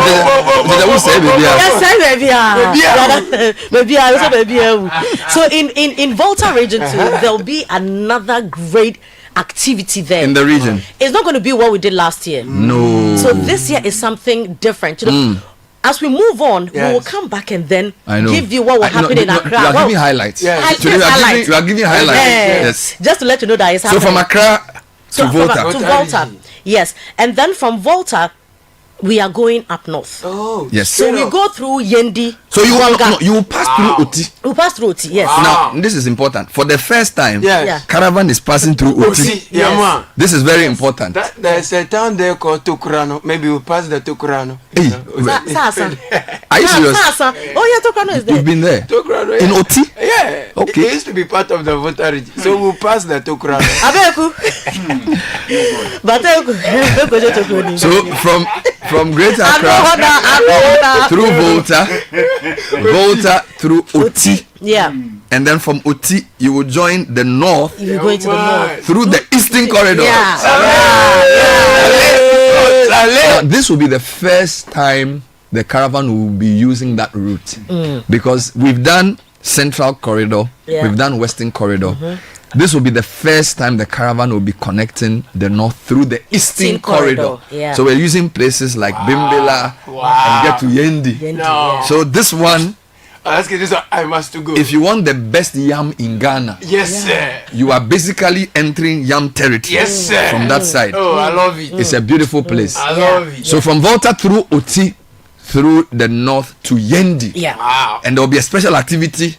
That one needs another week. You know, in 2019, my first caravan, I was privileged to be in the Bewa Palace. Thank you. And I went with the Malzilna. Yes, sir. And when we got there and we entered the palace, we were made to sit down and we were received with cola nuts. Thank you. So after we give them, so usually when you meet, you collect the cola nut and you bite it, and then they'll clap for you, and they give us plenty gifts. Wow. And then they did a performance for us in the Yeah. forecourt of the Bewa Palace With horse dance. Oh my brother, it was unbelievable. It was Yendi was beautiful. Wow. Yes, but that time I went through Yendi from Tamale. Sweet. But this time we are hitting Yendi from the. Oh my Lord! Oh my Lord! Oh my Lord! I can't. This one they have to love me. I must go. I have to love you. No, we will let we'll let AI do that. I have to tell it. This one, Sky and AI. They have to do that. This year is super. I love super. So now from Bolga. Yes. No, Yendi. Yes. No, so Yendi to Bolga. Okay. Now Yendi to Bolga, no, we will come to Tamale. Come on. So And from Bolga we are coming to Tamale through Paga. No, baby.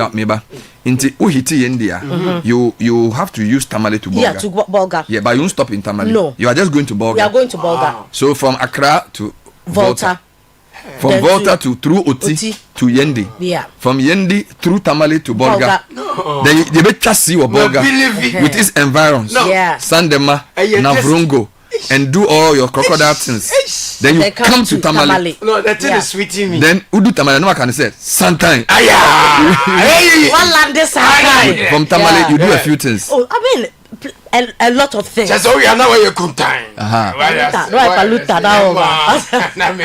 So from Tamale, so from that one, we've done 1, 2, 3, 4, 5, 6. We've done 7 regions.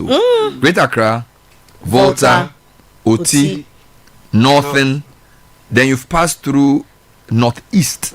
Then you've gone to Upper East. Yeah. And you've come back to North. Wow. Now from there, where do you go? So from Tamale. So this is like day 3. Yes. So day 4 we are now coming to Sunyai. Okay. Through Mole. Savannah region. Region 8. So you do the Mole thing. Yes, sir. Then you use the Western corridor. So it means that now we are doing we are corridoring. We are all over the place. We are doing 2 corridors. No, Saint Naji baby. Basically, we have gone through the east, and we are coming down through To the the west. west. Because when you hit Mole, then you hit the Bamboy, then you are coming down to Sunyai through that enclave. Very interesting. Yeah. So that's Sunyai on so day 4. Sunyai. And you know the activity, the action in As for Sunyai, when you don't need to say much. Everything is there. Yes. When you reach there, they are waiting for you. Coconut. They are Everything there. So Sunyai is day 4. Sunyai is day 4. Just see Okakra. Yes. Then you move to Kumasi, Ashanti region. You know, heritage. No, we are the center. The center of heritage. You know, we are there. Kumasi there. What I say? Thank you. Thank you. Apanche. Otoje. Awache. Amango. What does it mean? It's our language. We don't bow ourselves with our The first I heard it was how was Awache. What is that? I got to Tamale over the weekend. I'm like, what is that? What is that? T-Z. You call it Diewu? Diewu. So you do Kumasi on day 5. On day 5. Hopefully we will pass through the royal throne. I mean, and do some wonderful things there. You know. Exactly. I mean, once you are in Kumasi, dear. Piao. So we are, what does Piao mean? Piao. You can't explain it to me. You can't. I say for him. For but good what's measure. the difference between Piao and Zion? Piao is as a mo as a why you are dear kind of. Zion is like. Wakasa. So Zion is more like the linguist encouragement. Exactly. And Piao dear hands and good too. Morale. So inside the bus, no, it's Piao. So so we have done Tamale, we've done Boga, we've done Mole, we've done Sunyani, and then we are in Kumasi. And then from Kumasi, we are going to Western Region. Now the beautiful thing is, over the years, Caravanites have always wondered why we don't do 2 nights in Maha.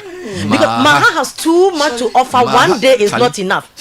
So for the first time in the life of the Heritage Caravan, 2 days in Western. We are doing 2 days Western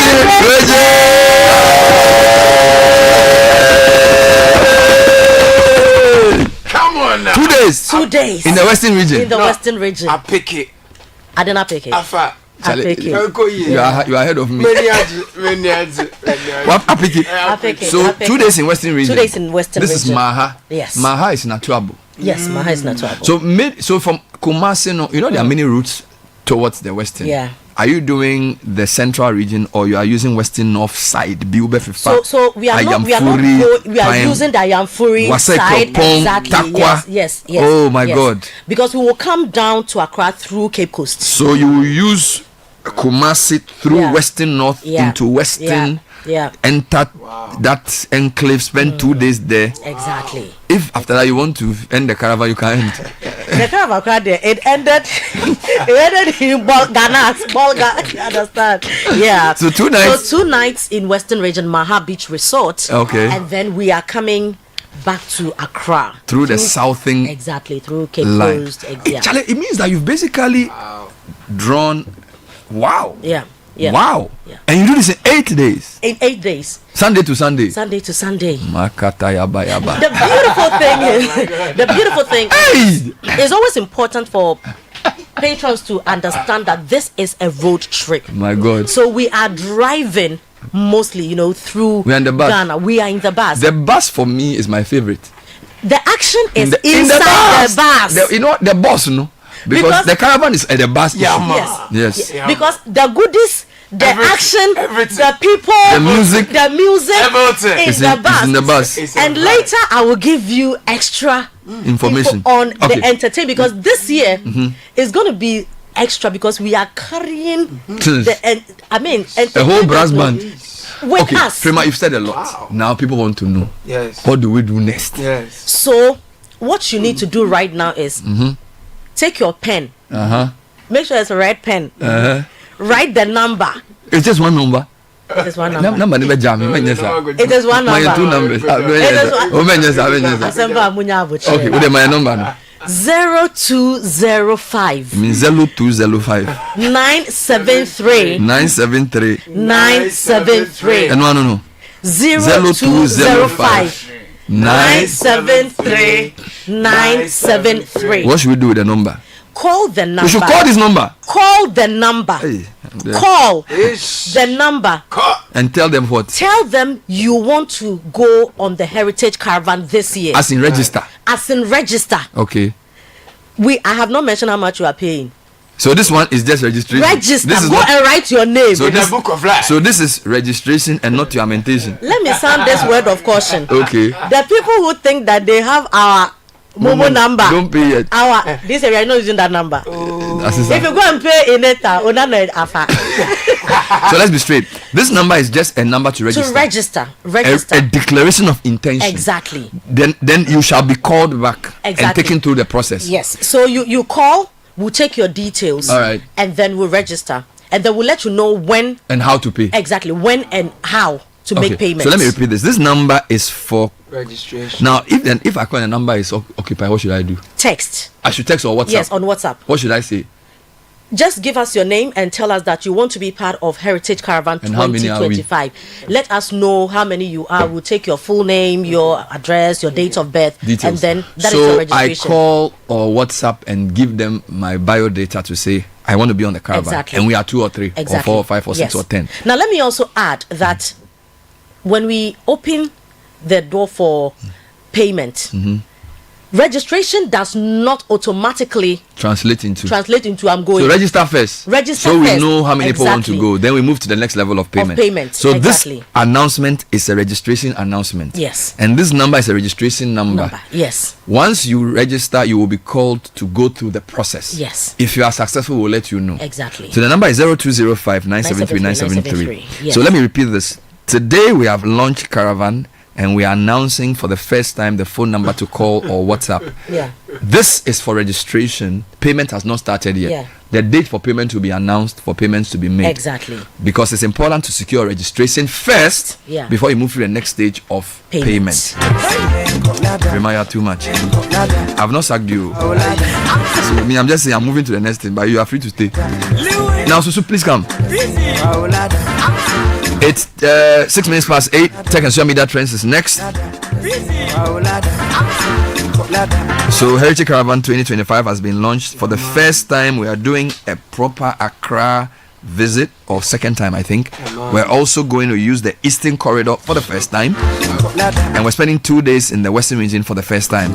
And we would have driven through at least 15 of the 16 regions in Ghana in 7-8 days.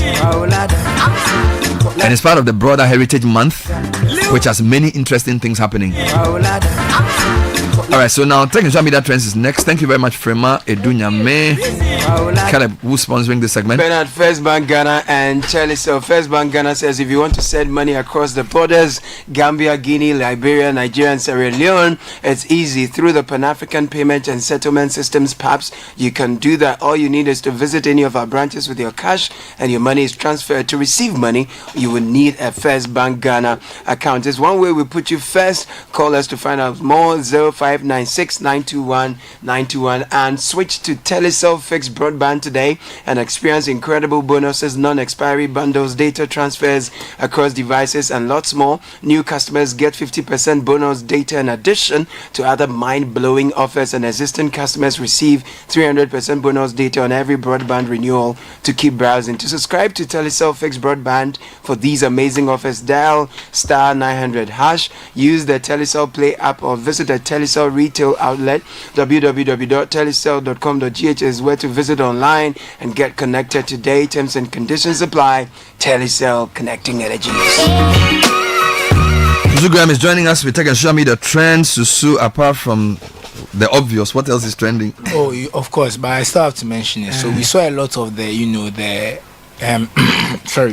the vetting related trends. So Atu forcing, Afenio marking, Aine, all those guys trending, because of the back and forth that we saw. So very interesting things. And then the next most important one was Sekondi, of course. The statue, still a big issue. I see more videos of the citizens of Sekondi going towards the statue, playing with it, picking it up, all sorts of things. I think now they found the spectacles also. I was a bit disappointed that the police have not kind of cordoned off the area, because it's a crime scene as far as I understand. So I was a bit disappointed. And then Sweju Secondary Senior High School is trending. Oh, Swesco is trending? Yes, because why is Swesco trending? So a boy found a wallet with some money, and he, instead of taking the money, he went to the principal's office and said, "Oh, I found this wallet," and returned it. So the principal called the whole students' body. The headmistress, yes, called the whole students' body to kind of say that this boy has done a good thing. He's brought the money back, and she gave him 20 cedis.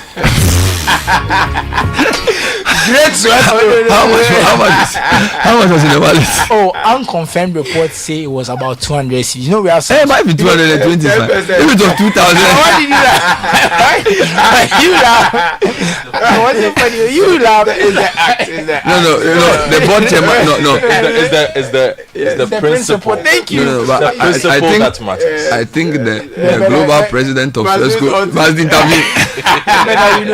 You know, try. I don't think Ghana. I think Headmistress Golda has done a good thing. Yes. See, because it's the example it sets. Yes. Okay.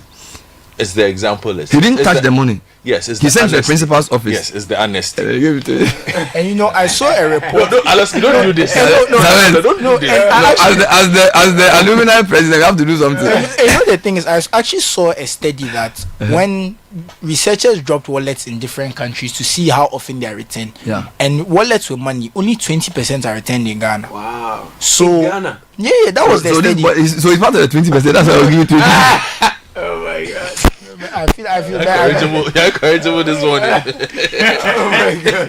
I seriously misbehaving this morning. So yeah, so they're in the trends because of the boy and his honesty. No, Swesco, Charlie. No, you know Swesco is our school. But you know, a lot of people have been like, no, so wait, did you give the guy the 20 in front of the whole school? Yeah, Charlie.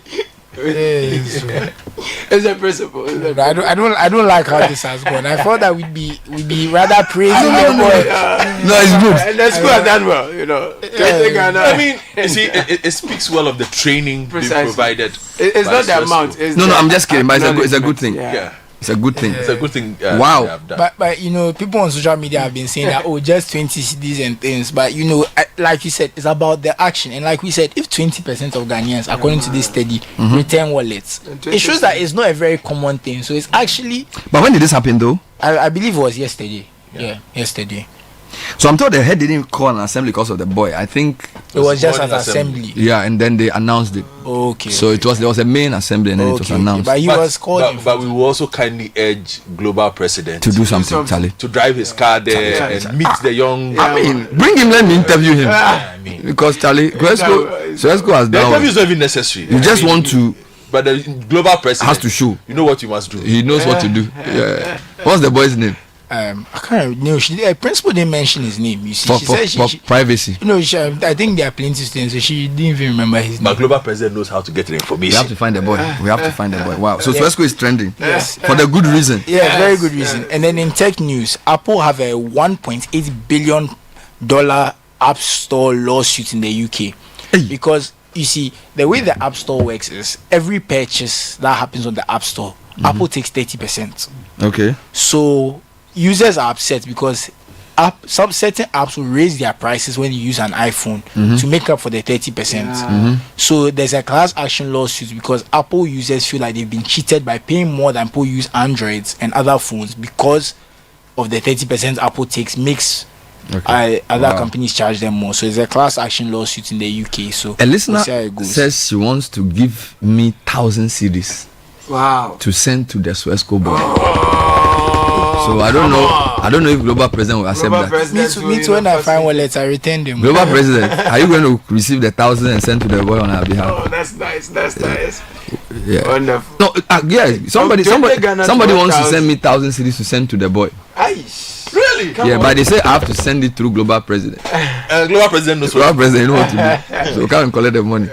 Wow, very good, very good. But you didn't talk about the what do you call it?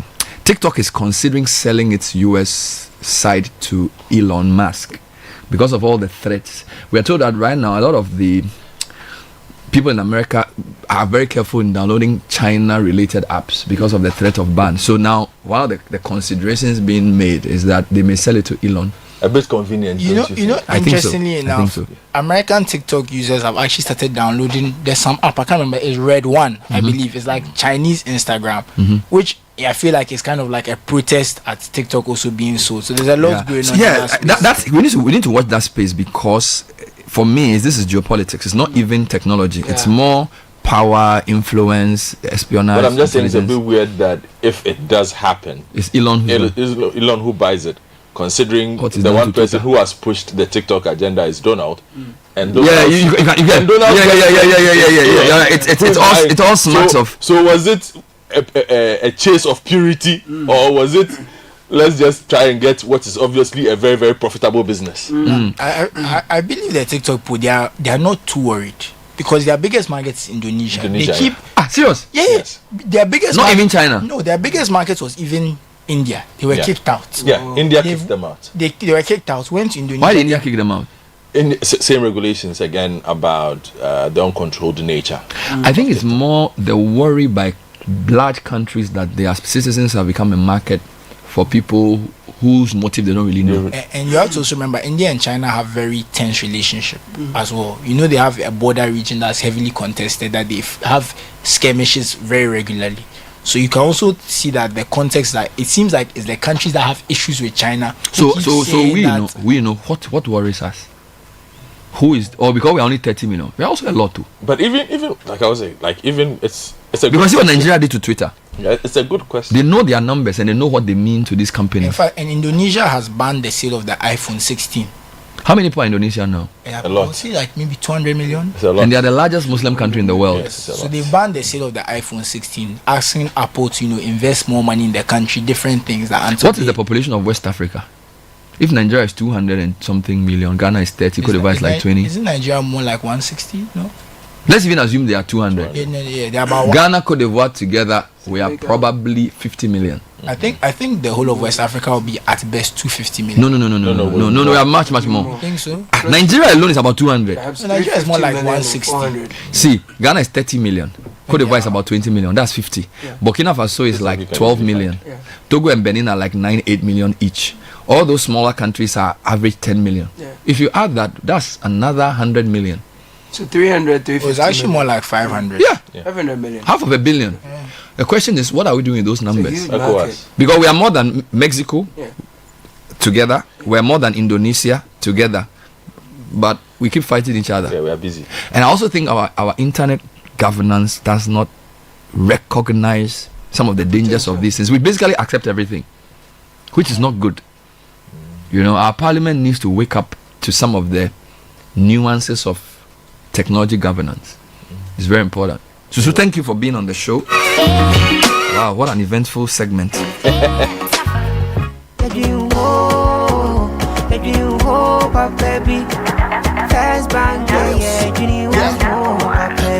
looking for a bank to rely on? Let me give you a shoulder to lie on. Wouldn't we say to bank baby, no lie. Only one place where I get my eye on. Make I introduce you all to First Bank, the best services in the world, first rank. Customer service, everything is well planned. I make music, I travel, I sell land. They be my reserve tank. Cause every time I know my money's safe. Universal banking ain't in me here on the date. I'm a busy person, me no need time to wait. Now I got to Spain, even when I'm in the States. My me blue shirt. They tell me office a chilly, but who cares? Cause I bank with the best. I'm lucky, I'm too blessed. When it comes to First Bank, it's too west. Everything is you first. Woo! Nobody feed you, I'm like us. I'm like us. First Bank, we treat you first. Treat you first. Somebody see think about you first. Think about you first. You first. First Bank. There's a business in every woman, from the young lady brimming with exciting and novel business ideas to the market queen managing her empire. There's the she architect, quantity surveyor, realtor, business consultant, crafting dreams into reality, and the multitasking mom seamlessly blending work at home. The entrepreneur, meticulously checking stock, to the corporate woman sealing deals on the move. Indeed, there's a business in every woman. Introducing Telecel Women in Business, our initiative to empower women-led and women-owned enterprises. Benefit from tailored activities, networking, business and technical support, free webinars, trainings, and more. To join this initiative, be a female-led business and a Telecel business customer. Visit telecel.com.gh/business to register now. Telecel, connecting energies.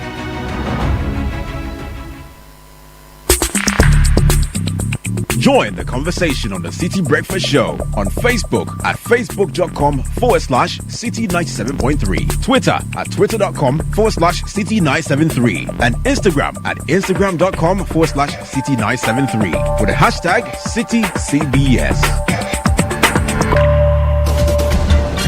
Join the fun and excitement of an 8-day trip through 14 regions around Ghana. That's the Heritage Caravan 2025. The places we visited, the road trip itself was awesome. Everything was good, yes. Even the Bui Dam was very educational. If you're a lover of nature, adventure, road trips, or you just want to get away for a few days, then Heritage Caravan is the perfect experience for you. It gave us an opportunity to see Ghana in a more beautiful way. It's my first time visiting most of the attractive sites that we went to, and it was amazing. And the people, the connection.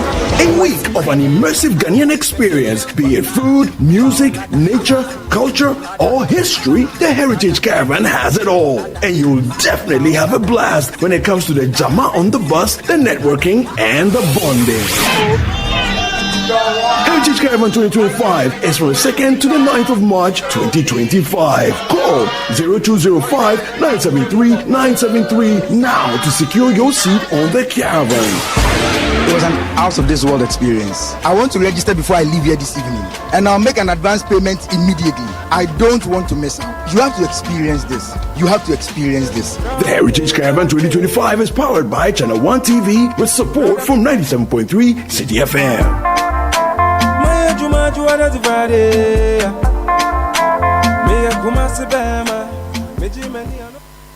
This is the Citi Breakfast Show. The city's biggest conversation. The Citi Breakfast Show. Rise above the noise.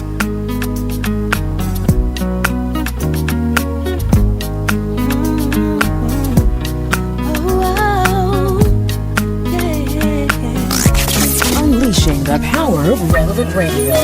This is Citi. I wish the way I was living could stop. Serving rocks, knowing the cops is hot when I'm on the block, and I wish my brother would've made bail so I won't have to travel 6 hours to see him in jail. And I wish that my grandmother wasn't sick, or that we would just come up on some stacks and hit a lick. And I wish my homies wouldn't have to suffer when the streets get the upper hand on us and we lose a brother. And I wish I could go deep in the zone and lift the spirits of the world with the words within the song. And I wish I could teach a soul to fly, take away the pain out your hands and help you hold them high. And I wish my homie Butch was still alive, and on the day of his death we had never took that ride. And I wish that God could protect us from the wrong, so that all the soldiers that were sent overseas come home. And we will never break, though they devastate. We shall motivate, and we gotta pray, all we gotta spay. Instead of thinking about who gon' die today, the Lord is gon' help you feel better, so you ain't gotta cry today. Sit at the light so long, and then we gotta move straight forward, cause we fight so strong. So when right go wrong, just say a little prayer, get your money, man, life goes on. I'm hopeful, yes I am hopeful for today. Take this music and use it, let it take you away. And be hopeful, hopeful, and he'll make a way. I know it ain't easy, but that's okay, cause we hopeful. I wish that you could show some love, instead of hating so much when you see some other people coming up. I wish I could teach the world to sing, write some music and have them tripping off the joy I bring. I wish that we can hold hands, listen instead of dissing lessons from a grown man. And I wish the families that lack but got love get some stacks, brand new shack in the lack that's on dubs. And I wish we could keep achieving wonders, see the vision of the world through the eyes of Stevie Wonder. You feel me? And I hope all the kids eat, and don't nobody in my family see 6 feet. You dig? I hope the mother stands strong. You can make it whether you with them or your man's gone. And I wish I could give every cell. So 8:22, a few quick birthdays requests coming through. Then I'll send you to Parliament for some of the highlights of the vetting. We'll do a quick interview on that. Let me say a happy birthday to Wish I could bring back the people that died. Dede Yelu Atiga of Republic Bank. The world feels brighter having you. Je t'aime, ma chérie. Coming in from Nehemiah to his wife Dede Yelu Atiga. And to my husband Nanaya Opokwajiman, Pokman of Pokman Time Center. May God continue to bless you and order your steps into greatness. From your wife, Mrs. Miriam Fafa Opokwajiman, PA to South African High Commissioner and also CEO of Fafa's Foundation International. And to Kofi and Kofi Atakakra Kusi. I don't know whether this is a request from him or to him. Deputy Director, Domestic Marketing, Ghana Tourism Authority. All right, so Yao Pokwajiman, happy birthday to you. And to my mom, Lovina Nana Akusi Antobre, happy birthday. I love her so much from all her grandchildren. There's a from me there. Caleb, who is this me? So this is Sika Antobre. To his mother. Yes, Sika Antobre. Nana Akusia Antobre. All right, now JRA is reminding all withholding tax agents that tomorrow, Wednesday 15th, is the last day for payment of your withheld taxes. We're talking withholding taxes for VAT deducted from suppliers operating the VAT standard rate, and other payments for supply of goods, supply of works, employment, and payment for supply of services. For more information, go online, taxpayersportal.com. And if you do not make your payment by due date, there's a penalty that is attracted. Call 0800 900 110 for more information. And the Heritage Christian University has been set up to provide a missing link in tertiary education through creativity and innovation. Since 2018, we've given over 450,000 cedis as startup grants to students to start their businesses. There's a huge emphasis on entrepreneurship, technology, and practical learning with professional certification. We are accredited by GTech. We are at Amasaman behind Olympic Stadium. Call 054 777 7731 or 0202 229 8399. Heritage Christian University, educating compassionate entrepreneurial leaders. She was all good, so the country never even went to war. Now, if you're looking for litigation-free land, please contact Royal Kingdom Estate. They specialize in land acquisition, construction, design, property management, and more. They have properties in prime areas like Accra and Ebri with land starting at 90,000 Ghana cedis. They offer flexible payment plans. Affordable homes ranging from 2 bedrooms and premium furnished apartments are available for rentals in East Airport. They are at cantonments opposite Soul Clinic International School. Please call 0557 555 909 0272 77 880. Send them an email, info at Royal Kingdom Estate. Royal Kingdom Estate, building communities, nurturing dreams. Please, if you want a British degree at a fraction of the cost, you want a vibrant student experience in a community that equips you with useful employability skills, they also give you scholarship of up to 50%. That can only be found at Lancaster University, Ghana. So for more information, kindly visit www.lancaster.edu.gh. Email them at admissions@lancaster.edu.gh. Kindly call 020 960 708. Lancaster University, Ghana, the only British university campus in West Africa. So repeating the announcement, Heritage Caravan 2025 has been launched this morning. From Edwin was on studio, and this year we are using a different route. It's going to be really interesting. We are announcing for registration 0205 973 973. Now that's supposed to be for you to either call or send a text or WhatsApp to simply register your interest. They will take your details and also let you know some of the other details about the event. The date for payment will be later on, and therefore we have not announced the payment mode yet. This is just for registrations and confirmations. 827.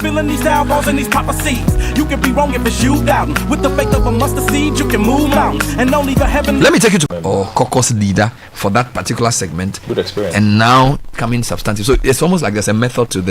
Yes. Right. So you had Kasilatu Forsen, MP for Ejumako Enyane Siam for finance. Yes. John Abdullah Jinapo, MP Wayapeku Sohu for energy, and now we call it green transition. Yeah. And then you have Dominic Ayine, MP for Bolga East for Attorney General, Minister of Justice. Let me give you one highlight. So we've put some infographics out which we believe have simplified. We call it the vetting in one slide. So I'm going to put the Kaziala 247 one together. And Caleb, you notice he was vetted for 4 hours 39 minutes. Wow. And this is interesting because being a minority leader and now majority leader, usually they don't take that much time. But because it's finance, the vetting was long. There are some other highlights we brought in. Top 5 issues: tax, expenditure cuts, policy generally, free SHS school feeding, and then IMF. Those are the top issues discussed. Majority asked 15 questions, minority asked 49 questions, 33 of which were asked by Apenyo Marking. So, and then we have a breakdown of the question areas. Most questions were on past statements he had made. Actually, manifesto promises 25%, 20% on past statements, 20% on current issues, 18% on amendment comments and amendments to the interview, and then a few things on assurances. Now that was Kazelatu forcing. Now one of the highlights was Gideon Buako, who's the spokesperson, or who was a spokesperson for the former vice president and now MP for Tano North, engaging Atu Forsen in this exchange.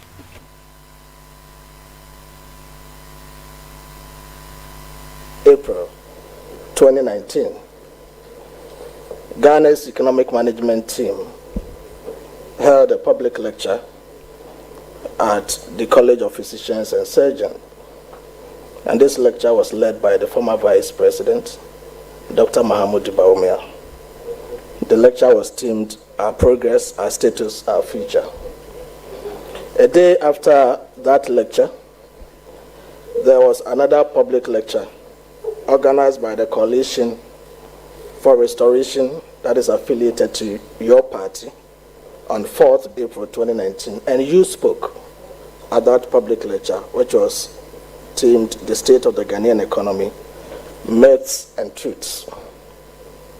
In your presentation, you put out some data, among which I found a highly misleading data that you put out. And to quote you verbatim, you said, and I quote, Mr. Chairman, the official data from the Ministry of Finance indicates clearly that overall deficit by end year 2016 was 7.8% of GDP, into brackets, 6.1% of new rebased GDP. But the figure you put out, Honorable Nominee, was utterly untrue. And to back this with evidence, if you read the budget statements of 2017, the mid-year budget statement of 2018, and the mid-year budget statement of 2019, the full budget, you will see that page 7, paragraph 14 of the 2017 mid-year budget put that figure at 9.3% of GDP, and not what you quoted. Again, page 12, paragraph 45 of the 2018 mid-year budget put the figure again at 9.3%, and not what you quoted. Lastly, page 3, paragraph 14 of the 2019 full budget statement puts the figure at 9.3%, and not what you quoted. Where did you get that figure you quoted from? Would you consider apologizing to the Vice President, Dr. Mahamudu Bawumia, and Honorable Nominee, former Vice President? Honorable Dr. Gideon Buako, it doesn't lie in your mouth to ask the nominee to consider apologizing. So withdraw that from your question. Thank you, Mr. Chairman. I submit your guidance on this. Honorable Nominee, my question is, you know the enviable office of the Finance Minister that potentially you're going to occupy should come with utmost integrity, honesty, backed by meticulousness, profundity, and analytical precision. In your capacity as minority spokesperson, you misled the public with wrong public data. Can you assure this committee that you are not going to sleep on the job and make some of these data presentational errors that we have even experienced in the past, for which Ghana was charged for some misreporting by the IMF? That's my question, Mr. Chairman. The Honorable Gideon Buako has got it very wrong. Very wrong in the sense that he's not privy to the IMF data. And I want to refer him to the IMF staff report for 2018 and 2019. And if you can check now, I want to take him into it. So, Chairman, he's wrong. In fact, the very 7.8 fiscal deficit for 2016 was reported by the IMF.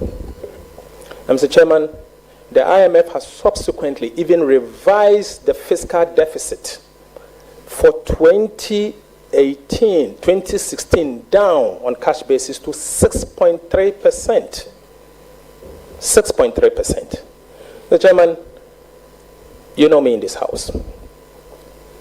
I don't just speak. I speak with data. I research before I speak. I use data from independent sources. Ghana was in an IMF program at the time. 2017, the Ministry of Finance presented a budget. They quoted the numbers he's making reference to. I challenged the numbers.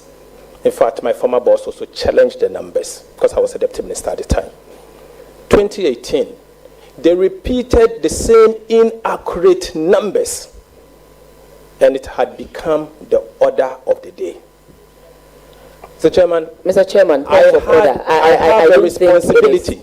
Yes, Mr. Chairman, I have a responsibility to defend our legacy. And I had a responsibility to defend our legacy. And in defending the legacy, I actually decided to use data from independent sources, the International Monetary Fund. And in doing so, the IMF presented this data. Chairman, I'll give you this. This is a dashboard I asked the Ministry of Finance to tabulate for me. Ministry of Finance's own data. I did not compute this data.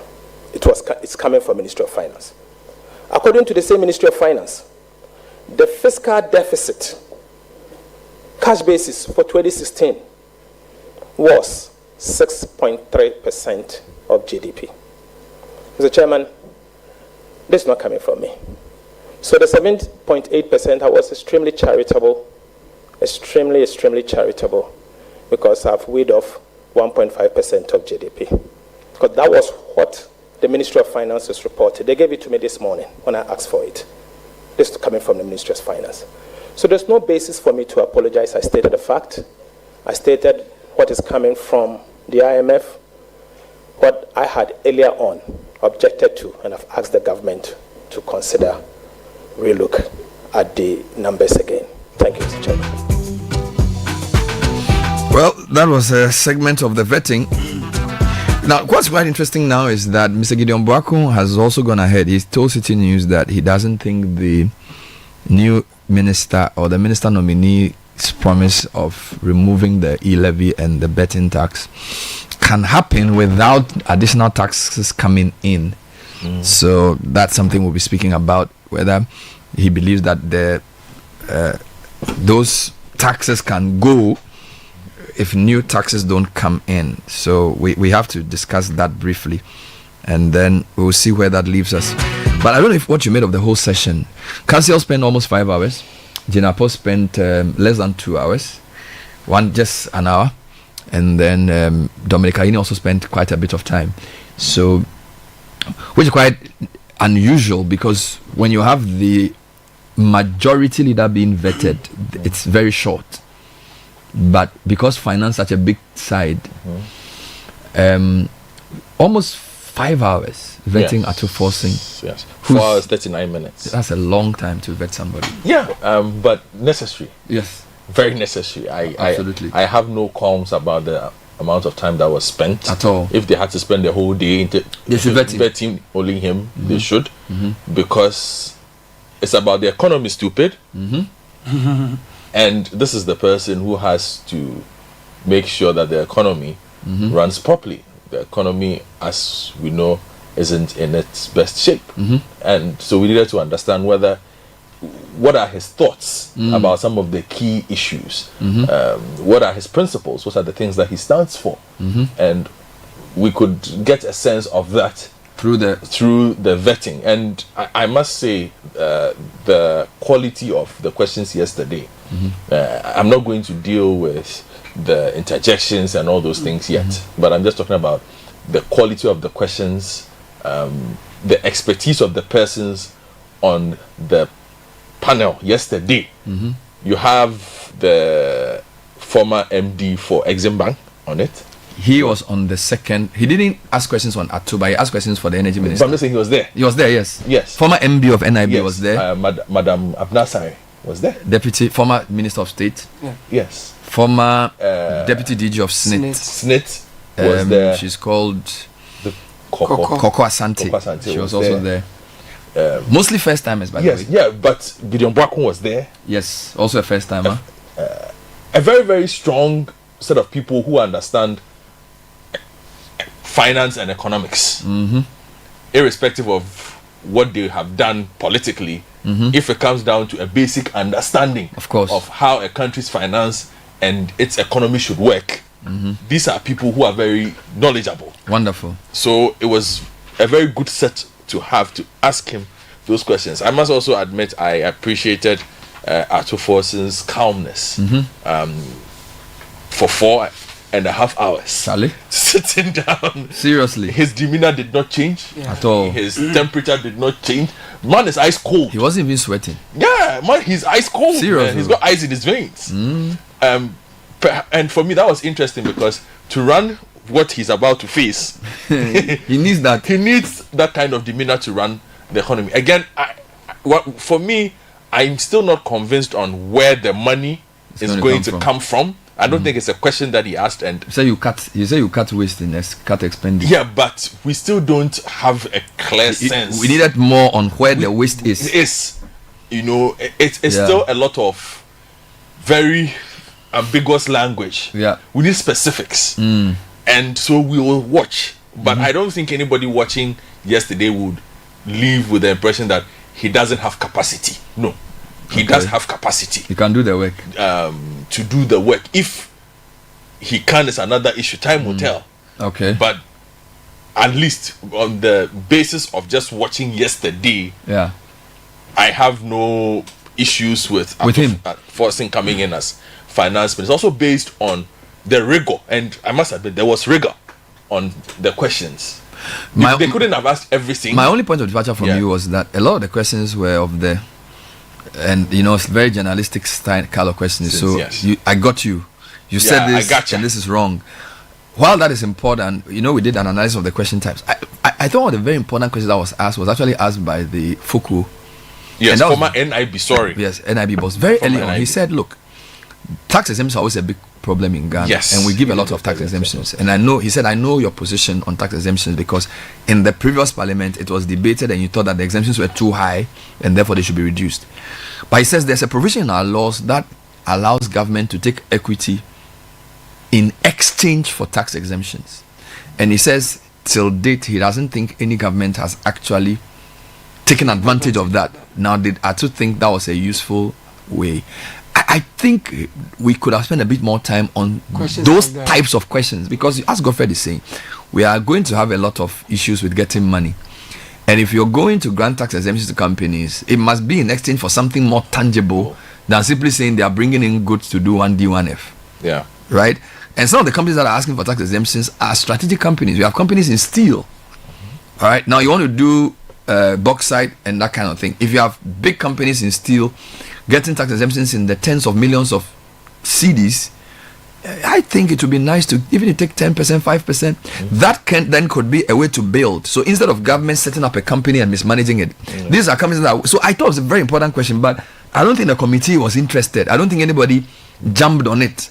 They were more interested in, you said this, what does it mean? And you see, that has its place. But I feel like, as Godfrey is saying, this government, look, in the next 4 years, this year, the government must find close to 13 billion cedis to pay domestic creditors. Then in 2026, it needs another 16 billion. By 2027, it needs over 40 billion. And this is just domestic creditors. By 2020, so every year, if you put it together, we are paying almost 100 billion domestic creditors. We haven't spoken about Eurobond creditors, how much we are paying them, or bilateral creditors. 100 billion every year. No. What I'm saying is that there are different levels. So the 12 or 13 billion, 15 billion, and then 40 something billion, 50 something billion in the next. So every year, when you put it together, almost 100 billion. This is just domestic. Then you have the Eurobond. You also owe lots of billions of dollars, which you have to pay. All right, and you're going to cut taxes, so you need thinking outside the box. And I feel like the committee, of course, the committee's job is not to tell the minister what to do. They have to find out if he's suitable, and quite clearly they know he is, because he's been in that position as a deputy before, and he's also been the. But I feel like the committee could have pushed a bit more for us to see where the man's mind is on whether we can generate enough revenue while we also cut waste. Okay, but having said that, I think yesterday the 3 nominees, I don't know what you made of them, but they seem pretty competent and confident. What did you make? I mean, listening to them over the period, over the time we did, you saw that on the side of the minority, as Godfred has said, they actually put in for the finance minister very competent people who are vexed in the area, to ask them the kind of questions that they did. What we did miss, for those who watched the previous vetting, is the kind of grilling that Muntaka would have taken the nominees through for a very long time, asked them questions relating to the sector. But I also appreciated the composure of the finance minister in particular. He proved that, I mean, speaking among colleagues and friends and talking to people had low expectations of the finance minister, but that by the time he was done, people said, okay, the man has proven his mettle. They had some confidence. He knew what he was about, and that it hasn't always been attacking from the minority, but he had spent time preparing himself for the job based on the responses he gave to the questions that were asked. So overall, that was the kind of away the impression that you had.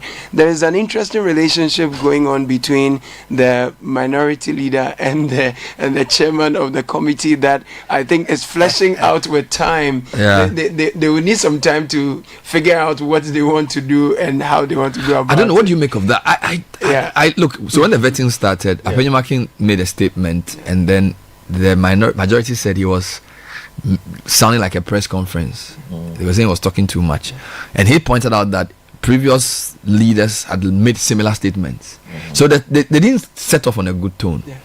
And he and the leader don't seem to be on the same page as in the chair of the committee. So there's a lot of interjection, and I don't know how to say it. It's not, you see, there's one thing vetting people without it being like a rubber stamp. Yeah. But there's also another thing when the vetting is disruptively, it's not flowing because of the fights. You get it? So you can be rigorous in your vetting without being antagonistic. So let me help you. So yesterday, if we did an exercise to take out the number of the minutes spent on interjections and debates, pure vetting was not more than... How long was the vetting? Based on the way I see it, probably 60%. 40% of the time was procedural interjections. Then it's something they need to fix. Because you can't have procedural... and we have a lot of that. But do you think... Procedural debates. Do you think the minority leader wants the vetting to flow? As in, would it be a problem for him? You see, this is what I'm saying.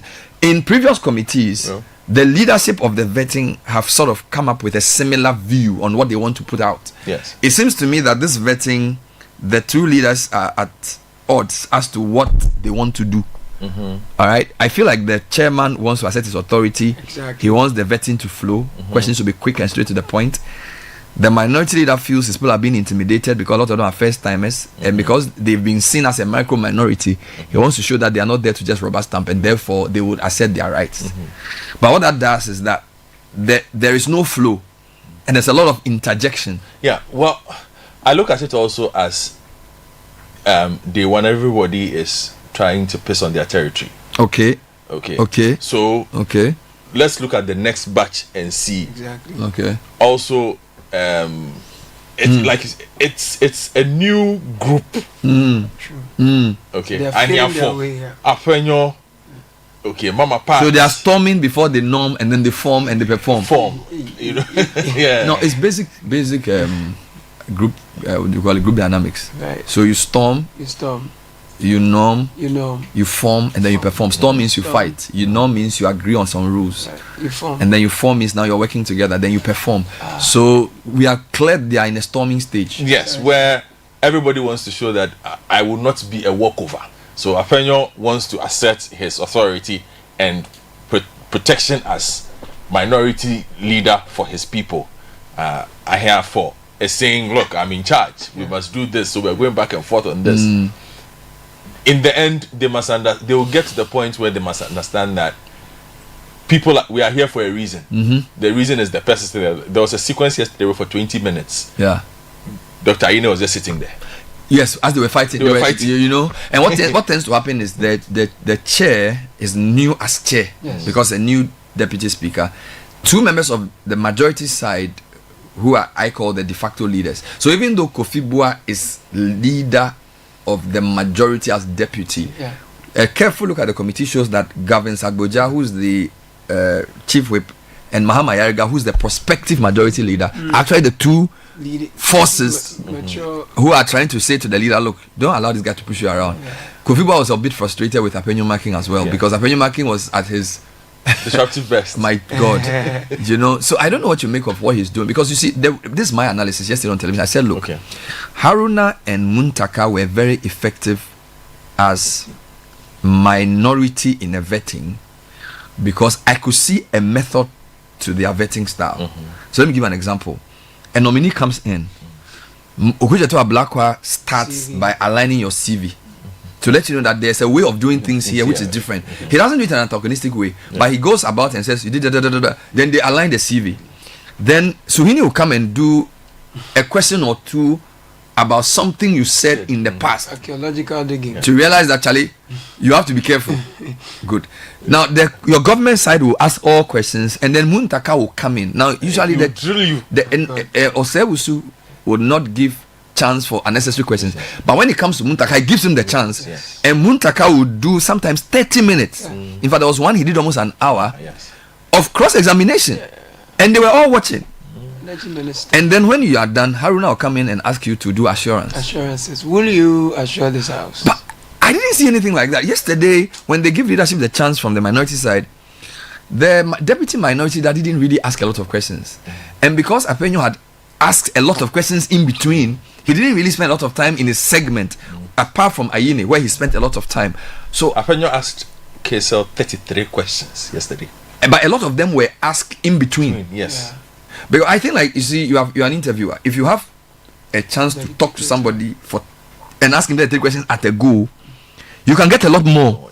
And you can break the person down. But if you ask 2 here, 3 there, 5 there, 6 there, it doesn't really. I think they'll fine tune it again. Newbies. So I give it. I want to consider it initial gra. They should. I'm sure when they go back and they watch themselves, and they also get feedback from people, they will understand that they need to clean up the process, because you are right, it's not been as clean as we have seen before of previous vetting processes. Then on Jidapo also, I expected to take a bit of time, and he did, and he touched just on 1 hour 1 hour 4 minutes. Yes, but he touched on a lot of things. Dr. Ayine also quite a few issues. I didn't hear him talk about Galamsey. Apart from when they discussed a firm he had. Yes, with Cassius Mining. Yes, so they didn't really go into the details. Yes, of that. And then I did not hear a conversation about the LGBTQI bill. With the Attorney General, the Minister for. Yes, so perhaps we'll get there as well. But those I need to say that you are right. You see, the breadth of the vetting was not covered. It was more depth. So they would spend a lot of time. So, for example, on the issue of conflict of interest, having represented a firm that, for example, he represented ECG in the PDS case. There was a lot of questions about that. And another company, GPGC, that had an arbitrary award against Ghana. So there was a lot of inquest into those. And the oral too. Yeah, but as there needed to be a bit more, because age is broad. Yeah. Age is very broad. So maybe, as you're saying, the committee needs to watch this and decide how we're going to, because for me, this is public accountability at its best. People who are going to lead ministries need to be subjected to thorough questioning so we can see where their mind is. But there were times I felt the chair also was too protective of some of the nominees. Too much. Some of the questions they were willing to answer, but the chairman would just obstruct, and it didn't feel good. I saw Joe Sewusu did that at some point, but he also allowed people to be grilled. So I feel, as we are saying, it's their first time. To so they should take time, and they shouldn't try to impress their party base. They have a core job to I'm do. actually going to say something very controversial here. I think the quality of public discourse and public debate in the past decade has reduced because of social media, and I'm going to explain why. There's nothing controversial about this. When somebody stands up to give a speech, and this is not just Ghana, even the House of Commons, because I followed them for a long time, what you find out is that now people are looking for sound bites. So he stands up and Caleb says something substantive that Godfrey has to respond to. Godfrey stands up and is looking for something he will say that will trend. Punchlines. So he's not going to address what you say. He's looking for punchlines because he wants to trend. And I think that, so a lot of the guys who have been reading questions, they were looking for questions that will say, and you see, debate is not punchlines. Debate is basically reason. So public life is suffering because of this culture, and I don't think it's very, very useful the way we're going with this. But anyway, as you said, it's early days yet. And we'll see. The president is assuring the country that he will give all his nominees before 14 days are over. He's done how many days? Since he was sworn in on the 7th. 7 days. So which means that he's done a week. Yes. All right. So he has a week to that means we are expecting some names today or tomorrow. Well, he says he will name his ministers in 14 days. So he will name them by end of next week. We are expecting names today. By end of this week, yes. We have to get names. Send us your thoughts, 054-998-6996. I'm going back to that story from Sweden Secondary School. So apparently there are a couple of things we didn't know. So I'm told there were two things. There were two students. So there are two students actually. So actually there was a boy and a girl. Right. And I don't know whether they found the wallet. Two wallets. Two wallets. Yes. At different places. Looks like. Okay. Now, why is this important? For me, the reason I'm going to do this briefly is, during the trends, I was joking, but it seems as if a lot of Ghanaians seem to think that giving the person 20 cedis was not enough. And I think the point we're saying, based on the trends, what people are saying is that, look, honesty is a virtue in itself. Yes. And we must train young people to be honest and responsible citizens, irrespective of the immediate reward. Immediately you start tying, of course, when you are raising kids, you tie good behavior to rewards. So there's carrots and sticks. You give them carrots to say, if you do this, I'll give you this. If you do wrong, I'll do that. But we also need to get to a point where societies like Japan, we are told when you leave your wallet anywhere, it will be brought to you intact. It should be normal. Exactly. Now, according to Susu, they did some study and found that in Ghana, only 20% would return a missing wallet. That's very low. That's very low. Which means for every 5 people, only one would return a missing wallet. That's not good enough. All right. So what am I going to do? We shall not. Let's talk briefly to the headmistress of Swedru Senior High School. Oh! Okay. Briefly, before we continue with our program in other areas. Now, she's in the person of Mrs. Golda Andam, headmistress of Swedru Senior High School. Madam, thanks for joining us on the Citi Breakfast Show. Good morning. Good morning, sir. Yeah, sorry for taking you away from your work to put you on radio, but your school has been trending on social media today because there are two videos. I think it's a video of you counting some money, opening a wallet, and talking to some students. What really happened? Can you give us the background to all of this? All right. So what happened is that I think a Form 1 girl went for prep and then misplaced her purse. Now, the following day, which is Wednesday last week, that is when the incident happened. So the following day, this boy we are celebrating is a day student. He's not a boarder. So he came to school early enough. And then when he got there, he found the purse, opened it, saw an amount of 200 cedis. That is paper denomination. And then coins. The coins, we didn't know the amount of coins until the owner eventually came for identification and collection. And when we counted the coins, it was exactly 11 cedis. And so this boy picked it, and knowing that it is not his, and you realize that he is an honest person, that was what we are celebrating. And so he sent it to a prefect. And then the prefect saw the purse. Charlie, 200 Ghana. They inside. There you return them. No. This one, the senior house master must here. So he sent it to one senior house master. Then the senior house master opened the purse. And then the prefect said that the boy brought this purse. It contains this money. We are looking for it. Hey, no, the headmistress must hear this. And so they brought it to me. In fact, we're about starting a management meeting. And so when they told me, I took the purse, saw the money in it. Master, I was surprised. Final year boy. And so at that time, I didn't even know he was a day student. Meaning that if this boy had decided to put the purse in his bag, or probably taken the monies out of the purse and then hid it, nobody would have even suspected him. It is the boarders that would have suspected that maybe somebody saw the purse, stole the money, whatever. And so I told the boy that with what he has done, I will reward him, but I will not do it quietly, because over the management meeting, so there were just a few of us there. So I told him that, my dear, you just relax for me. I will reward you at the right time. And so yesterday morning, during our usual assembly, 6:30, Mondays, we are there. So we had our devotion, whatever, we finished. And after some official announcements, I said that it is not always that boys will run to town and do this. We have somebody who has done so well, has shown some loyalty, some honesty, and we need to celebrate.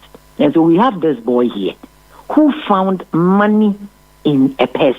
And you see, as at that time, the owner had not come for identification. So I couldn't have disclosed the amount. But at least we knew, some management members who were around, we knew the money that was inside, plus the coins. And so from my own resources, I took 20 cedis and then gave it to the boy to use it for. We have a popular this thing here, bread and egg. So I even said that, use this for bread and egg. Not knowing that High Schools Africa, they deal with a lot of SHS, so they know us. They came to do their own business in Swedru yesterday. And that early morning when they got there, they said, we want to find out whether Madam Golda is around. How Swesco is doing. This new year, we haven't even met and whatever. And so he came, and then he heard us say it. And then he came to me and said that, Madam, what you are saying, is it real? Do we still have students? No, there's one there. It has to go out. People should hear what this boy has done. And then he took the video and then sent it, and all of a sudden, we went viral. So this is the account of whatever happened. Wonderful. Great summary. So at what point did the owner of the purse emerge, and did she confirm that the amount in the purse was intact? Yes, please. So it was after assembly that, students had been dispersed. In fact, it was after the reward to the boy that we now publicly announced that if you are here and your purse is missing, come and identify because purse can be blue, it can be black, it can be brown. The color alone is one. The money in this thing, it was paper denominations as well as coins. The paper was 100 cedi notes, 250 cedi notes. And then the coins, according to the girl, was 11 cedis. Master, it was at that point that we counted the coins. and realized that truly it is 11 cedis. The girl said that her chobot keys is in it and that it's some small thing. And yes, there were some small keys, be 3 on a ring. And so you realize that it was the owner because he was able to identify the pairs, first of all, the zipping, the golden zip on the side, the 100 cedi one note, the 50 cedis 2, and then the coins, 11 cedis. Master, we counted per. So the boy did not take a dime. He didn't touch it. He didn't touch the money. Wow. And he found this in the next morning. The lady had misplaced it at prep. Very good. So I think that the lady there, she had already given up because she knew that purse with that money, it was not coming back. So probably she had given up. Do you understand? Yeah. But this boy found the money and then decided to return it. This was what we were celebrating yesterday. And the fact that he was a Form 3 boy as a day student. Form 3 boy, master. Because Form 3, they have many needs. He knows and day student, he can disappear into the oblivion. He knows what's up, master. And we have some tree under that they sell food there, master. He could have even gotten a girlfriend crap from this. Because of this money, it was enough. I am telling you. You could have spent with a girl. You know, I'm just trying to. But did you interview him after to find out what kind of upbringing he has? Because obviously, you have a lot of students. The last time I came to Suesco, right, you have almost 5,000, if I'm not mistaken. We are not up to 5,000. How many are you? But we are more than 4,000. You are more than 4,000. That's a lot of students in that small space. And a lot of them are. How many are in the boarding house? We have, let's say, around this time, we have 2,800 and about 700-800 day students as well. So it's possible somebody could have worked through Suesco for 3 years and never have spoken to you personally? It's possible. Very, very possible. So for a day student who has been in the school for 3 years to have this type of mentality is quite impressive. My dear. And so do you know something? Yesterday, we spoke to the mother. We called the mother. And the mother is saying that there are 5 boys. Wow. This one is the last one. And you are saying that, fortunately for her, by the grace of God, the children are not troublesome. I mean, they are very gentle, decent, whatever. And I said that, I mean, the kind of training and then the God that they serve. I'm so quite sorry. I mean, like, he has it. Me, that boy there. And we are very fortunate that the opportunities that have started opening for him, my dear. It's because of that. I am telling you, me myself, 2 people already, 1,000 has come. Hey. Give it to the boy. I am telling you. Wow. Oh, he has an internship offer already. After school. I am telling you. Amazing. A credit union. Does he live in Swedro or he had to be a day student? So is he like, are they from Swedru or he's living in Swedru because he's a day student and didn't get space in the boarding? No. I think the family is in Swedru. Family is in Swedru? Yes. So wow. he's a day student. I'm just interested in, you have 2,800 students on campus. You have about 7 houses or 6 houses? We have 8 houses. 8 houses. So 4 boys, 4 So girls. how many staff stay on campus? We are less than 40. Oi! Less than 40 managing. Meanwhile, staff 2,800. Teaching staff, we are over 190, and we have less than 40 staying on campus. So how do you manage supervising the boarding house? Yes, it hasn't been easy, but we just try to do our best. Wow, so an urgent issue would be to get more on-campus housing, staff accommodation, so that more teachers can help to supervise the houses. Yes. That is one big concern. Yes, big concern. We are fortunate, and in fact, I mean, with this, I would have to commend our old students. Our old students are doing marvelously well. As we speak, there's a project, a house about 85% complete. A project by the old students. How many are they building? Currently, they are building a 4-unit accommodation, so we'll have 4 people. Four Yes. teachers can stay on to add to the 40. Yes, to add to the lesson. I'm sure when they add that part, we will cross the 40. Do you have more land?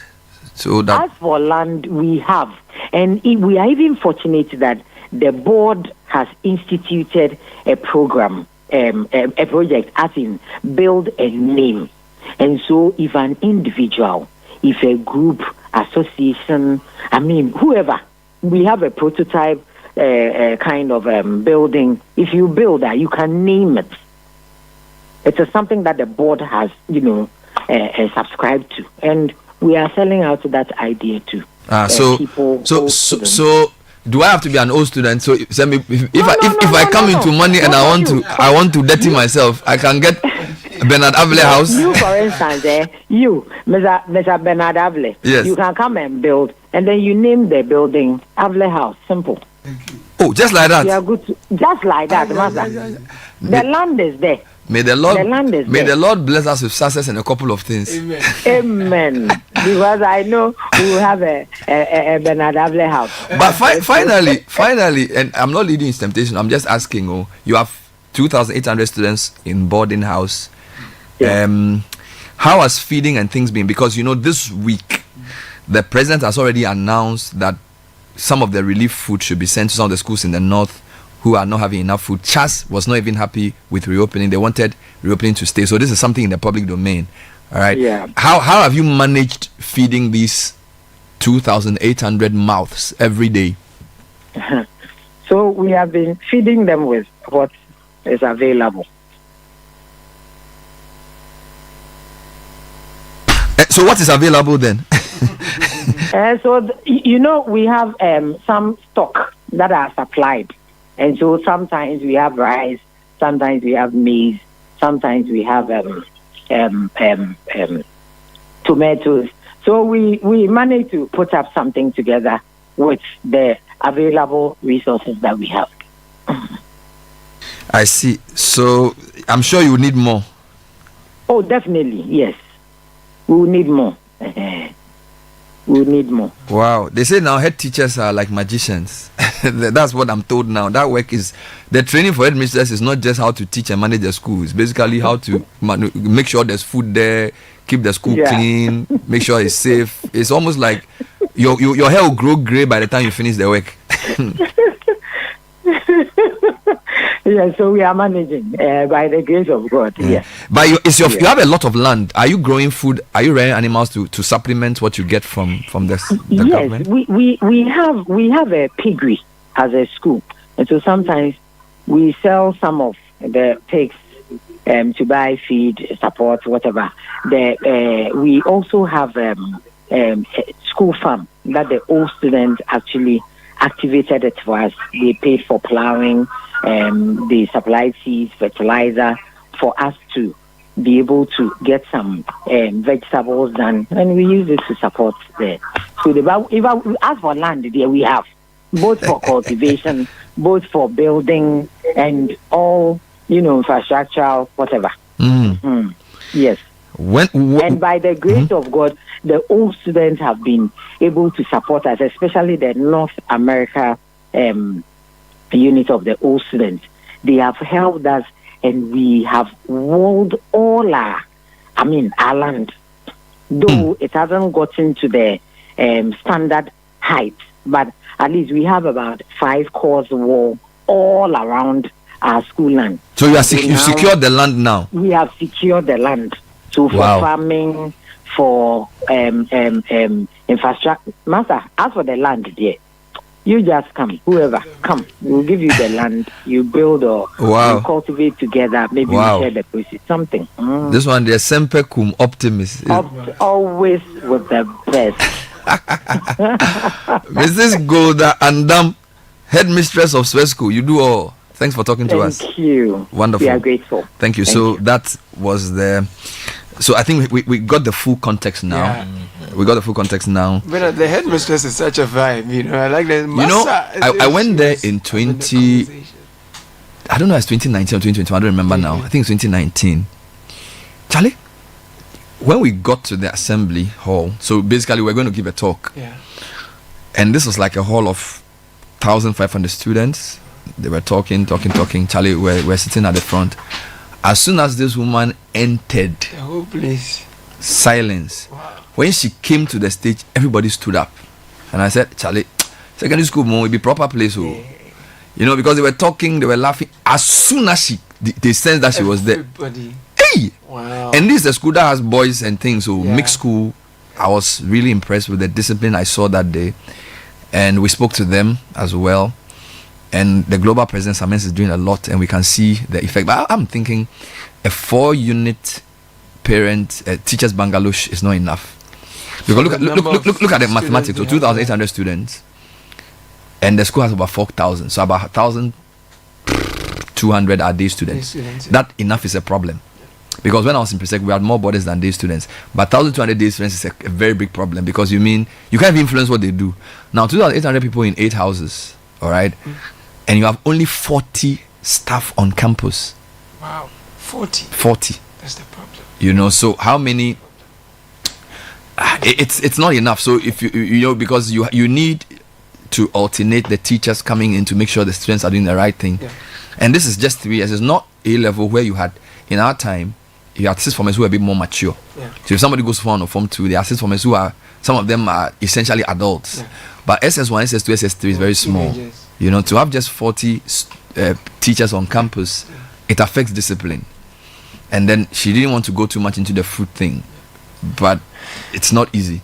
But it's refreshing to hear headmistress's voice on radio again, and they are not speaking anonymously.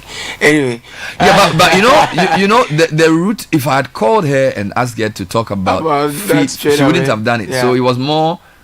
You know, but you are right. Like, why should it's been a long time. But to be fair, okay, let's be fair. Headmistresses by their jobs should not be directly doing interviews like this. It puts their school in difficult positions, apart from this extraordinary condition. So Charles to be talking. Charles itself has been talking a lot. What has happened is that education has been politicized to a point where whatever you say will be used against you. And we need to go back to the place where people can speak freely about their problems. And I hope this government does not repeat what the previous government did in gagging secondary schools and the people who run the schools. If there isn't enough food, we need to deal with the matter. Now, there has to be this conference on making education work has to happen. Look, as soon as possible. Caleb, parents I know whose kids are in the top-notch private schools, if I tell you how much they are paying a year, some of the money they are paying a year per child can lay the foundation of a bungalow for one of these schools. I'm telling you. All right. So we are not talking, it's not even here. Ghanaian middle class and well-to-do parents are paying through the teeth to give a good education to their children. The masses and the ordinary people are having to send their kids to public schools, which have been very good for a long time. But because secondary education has been made free, the numbers have increased disproportionately to the size of infrastructure and the size of the school's capacity to contain. The previous government was not very open and frank about what the problems of such a policy would be. Yeah. So basically, it was a binary thing. You are either for free SHS or against it. So if you point out the problems, you are against free SHS.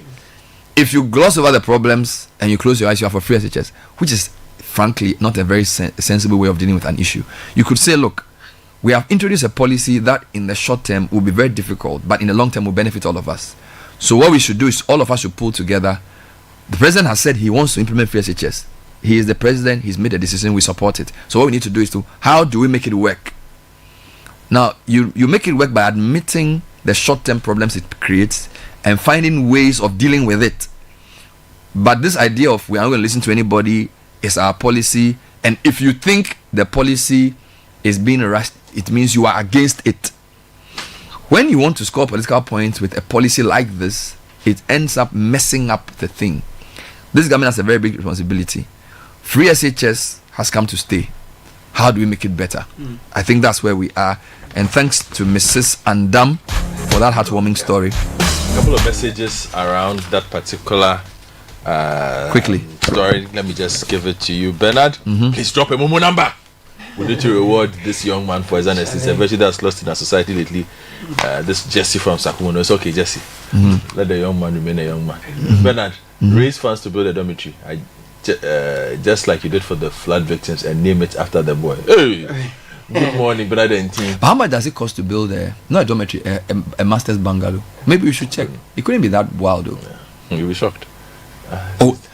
This climate. We built 3 structures after Akosombo. So we built a hospital, so it shouldn't be that wild. Okay. Swedro Senior High School has more than 4,000 students. In my school, a Num Apapem community-based senior high school, an E-block school, the whole student population is less than 500. The current first years are less than 60. This is how unequitable our new system is. Interesting one. Good morning. The recognition this boy's action is receiving tells me only one thing. Our society is morally incorrigible. Returning that which is not yours shouldn't be an issue at all. Our leaders failing us. Well, it's just our religious leaders failing us. Well, it's not just religious leaders. Everybody. It's just general society. And then someone says, the boy must be celebrated. Bernard, my daughter is in one of the best girls' secondary schools in the land. Yesterday, my daughter's house mistress called that someone stole her 100 Ghana cedis. This was not missing too. It was stolen. This is not the first time. They pride themselves to be the best. Oh, Chadanaya from Kwabenya is throwing shade somewhere. Okay. But you know, the prefect also did a good job. Look at the chain. Yeah. He found the money, went to a prefect went to a housemaster went to headmistress. So everybody in the chain did their job. And the conversation with headmistress helps me appreciate the 20 Ghana cedi thing. It's not every student who is a day student who get to meet the headmistress in a school that has 4,000 people. Yes. And the mental pictures this boy will have when he grows up, that in front of the whole school, the headmistress actually, even if she didn't give him anything, that commendation alone is a big deal. And again, 200 cedis. Someone is just stealing 100 cedis of their senior house mistress or their mate. You know, in secondary school, 100 cedis, 20 cedis must be a big deal. But she mentioned something. The home. Could you write some beans? If anybody is failing Ghanaian society, it is the home, because he traced it to the home. And all 5 boys are very good. You can blame church, you can blame whatever. That's your home. Whatever you train your child to do at home is what they will go and do when they go out. Yeah. So let's not relinquish that training to some institution and say that they are failing us. Are you failing your kids? That's the question we should ask. What are you doing for your kids to make sure that they are on the straight and narrow? A couple of quick announcements, and when we come back, Effective Living series. Exciting news for all University of Ghana students. Prudential Bank makes fee payment easy. University of Ghana students can now conveniently pay fees by dialing UG short code *772 *100# or via the UG online payment portal. African students can also make payments seamlessly with the Pan-African Payment and Settlement System, the PAPS. Alternatively, visit any Prudential Bank branch to pay your fees. Open an account at Prudential today and receive a free MasterCard. Terms and conditions apply. For more information, call Prudential on 0551 858585 or 0302 750 420. Visit prudentialbank.com.gh. Prudential Bank, truly dependable. Again, if you're looking for litigation-free land, contact Royal Kingdom Estate. We specialize in land acquisition, construction, design, property management, and more. With properties in prime areas like Accra and Ebri, with land starting at 90,000 cedis, we offer flexible payment plans, affordable homes ranging from 2-bedroom and premium furnished apartments for short rentals at East Airport. Visit our cantonment office opposite Soul Clinic 055 755 5909 or email info@royalkingdomestate. And Bernard's snack time just got a whole lot better with Munchie Milk Shortcake. With its unique blend of milky richness and carefully selected ingredients, Munchie Milk Shortcake is crafted to delight your taste buds. If you're looking for pure satisfaction and authentic taste of original milky richness, grab a pack of the CBL Munchie Milk Shortcake, Ghana's favorite biscuit brand, and indulge in the milky goodness today. Okay. So happy New Year from Omni Basic Bank. We've got exciting news to start your year right. Our Achimota branch has moved to a bigger and more convenient location. Same friendly faces, same amazing services, but better banking experience. So you can now locate our Achimota branch at 29J Kufuor Avenue, Achimota, near New Plan. For further information, kindly call our 24-hour contact center on 030 7086 030 758 345. Toll free number is 0800 100 790. Omni Basic Bank, it's at your service. Take a short break. When we come back, Effective Living series continues. This is the Citi Breakfast Show, the city's biggest conversation. Are you looking for an institution of higher learning to unlock your potentials? Look no further than Valley View University, Ghana's premier chartered private university. Valley View University offers undergraduate and postgraduate degree programs in business administration, education, computer science, agriculture science, agribusiness, information technology, nursing and midwifery, development studies. Join a community that shapes character and provides excellent education. Apply now www.admissions.vvu.edu.gh. For enquiries, call 050-970-3052 or 030-7011-846. Valley View University, excellence, integrity, and service.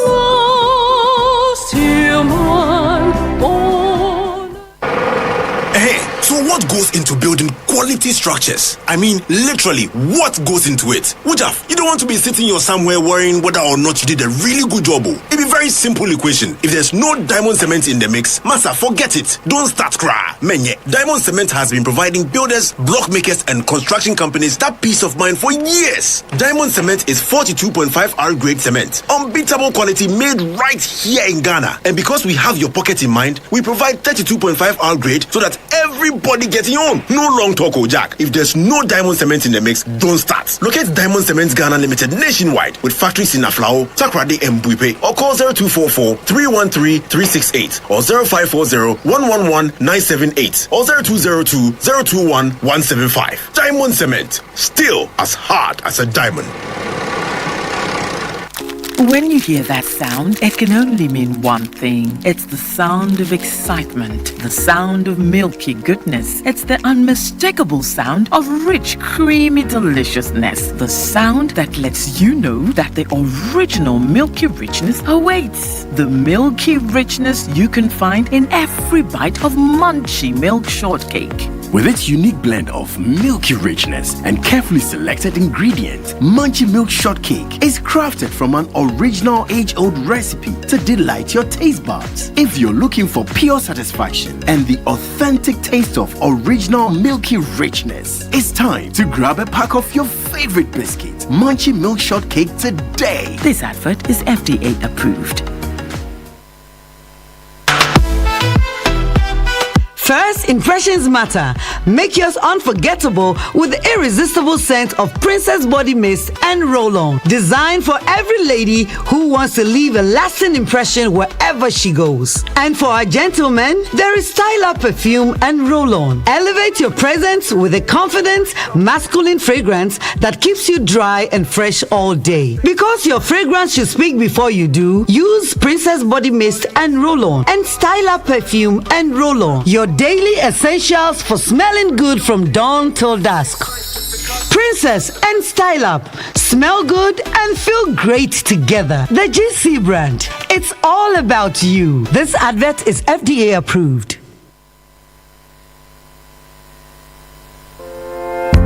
Are you hoping to start university this January? If you want a British degree from a world-class university at a fraction of the cost, then join Lancaster University Ghana in Accra. With a diverse student community, vibrant campus life, and up to 50% scholarship to support your study, Lancaster University Ghana provides you with a world-class education that creates endless possibilities globally. Don't miss this once-in-a-lifetime opportunity. Apply to join Lancaster University Ghana, where learners become leaders. Admissions are currently open for our January 2025 intake. Apply now for our foundation program. For more information, contact us at +233 030 221 8989 or send an email to admissions@lancaster.edu.gh. Lancaster University Ghana, the only British university campus in West Africa.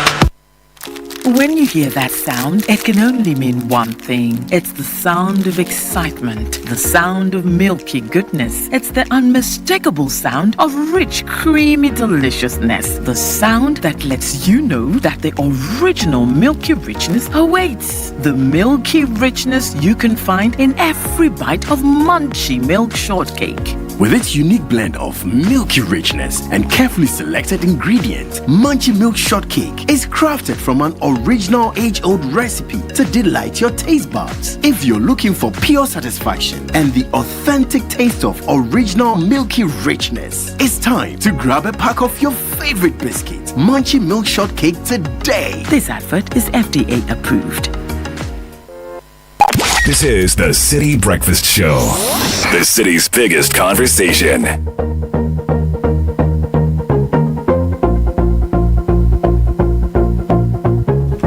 And we're getting into Effective Living series right away. We're looking at how to increase your personal value through personal development. Apioko is sitting with her guest, CEO of Apples and Pears Limited and executive coach Tony Shatego. And Effective Living series is proudly sponsored by Hallmark Cafe. Hallmark Cafe, delight in every sip and bite. So let's get into it. How to increase our personal value through personal development. Enjoy.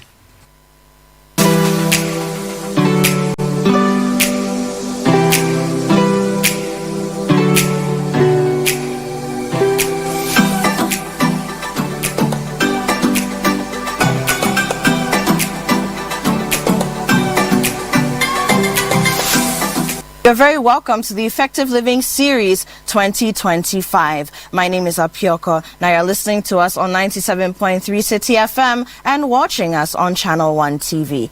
This year, we've been talking about resetting. How to reset your personal person, yourself, how to reset your finances, how to reset your family, you name it, we are resetting. In week 1, we looked at how to do a personal reset. So you as an individual, as a person, how do you reset yourself? And we had a great time with that. Now in week 2, we're talking about resetting your personal finances. Resetting your personal finances. And our very first topic is a very interesting and I believe a very special one. How to increase your personal value through personal development.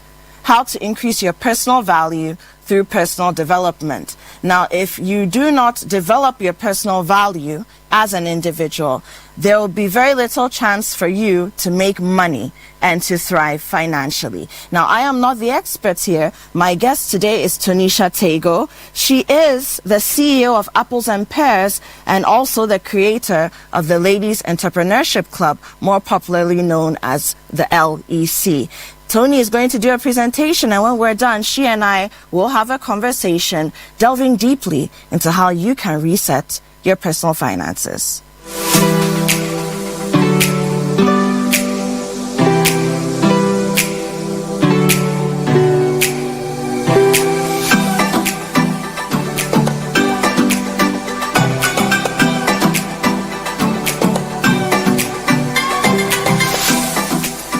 Well, hello everyone. Happy New Year.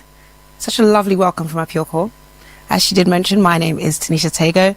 I am the CEO of Apples and Pears Holdings Limited and the creator of the Ladies Entrepreneurship Club.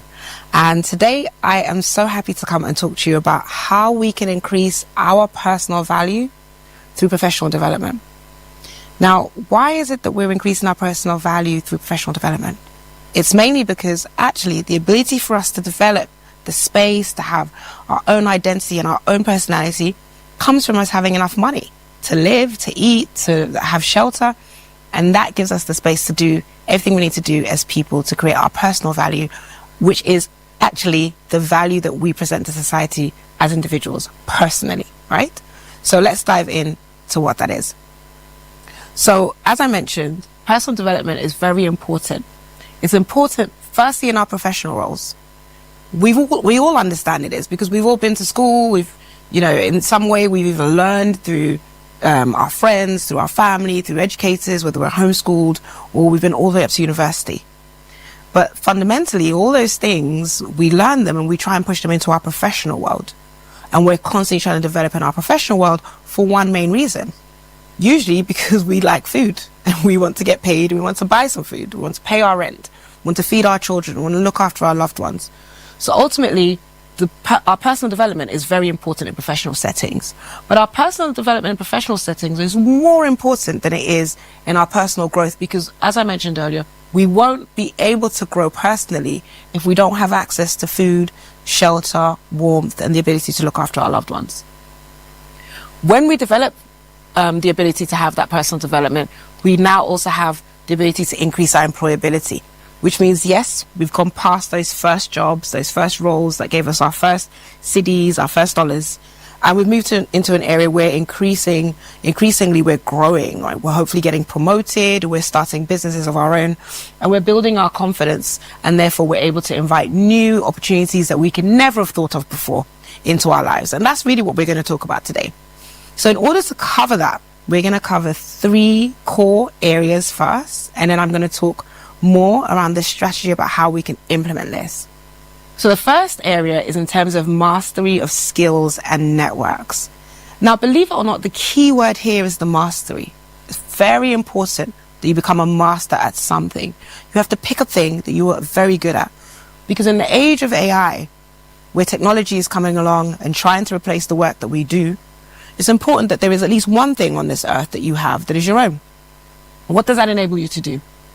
It enables you to be able to sell that skill in multiple methods for years to come. So maybe your skill is teaching.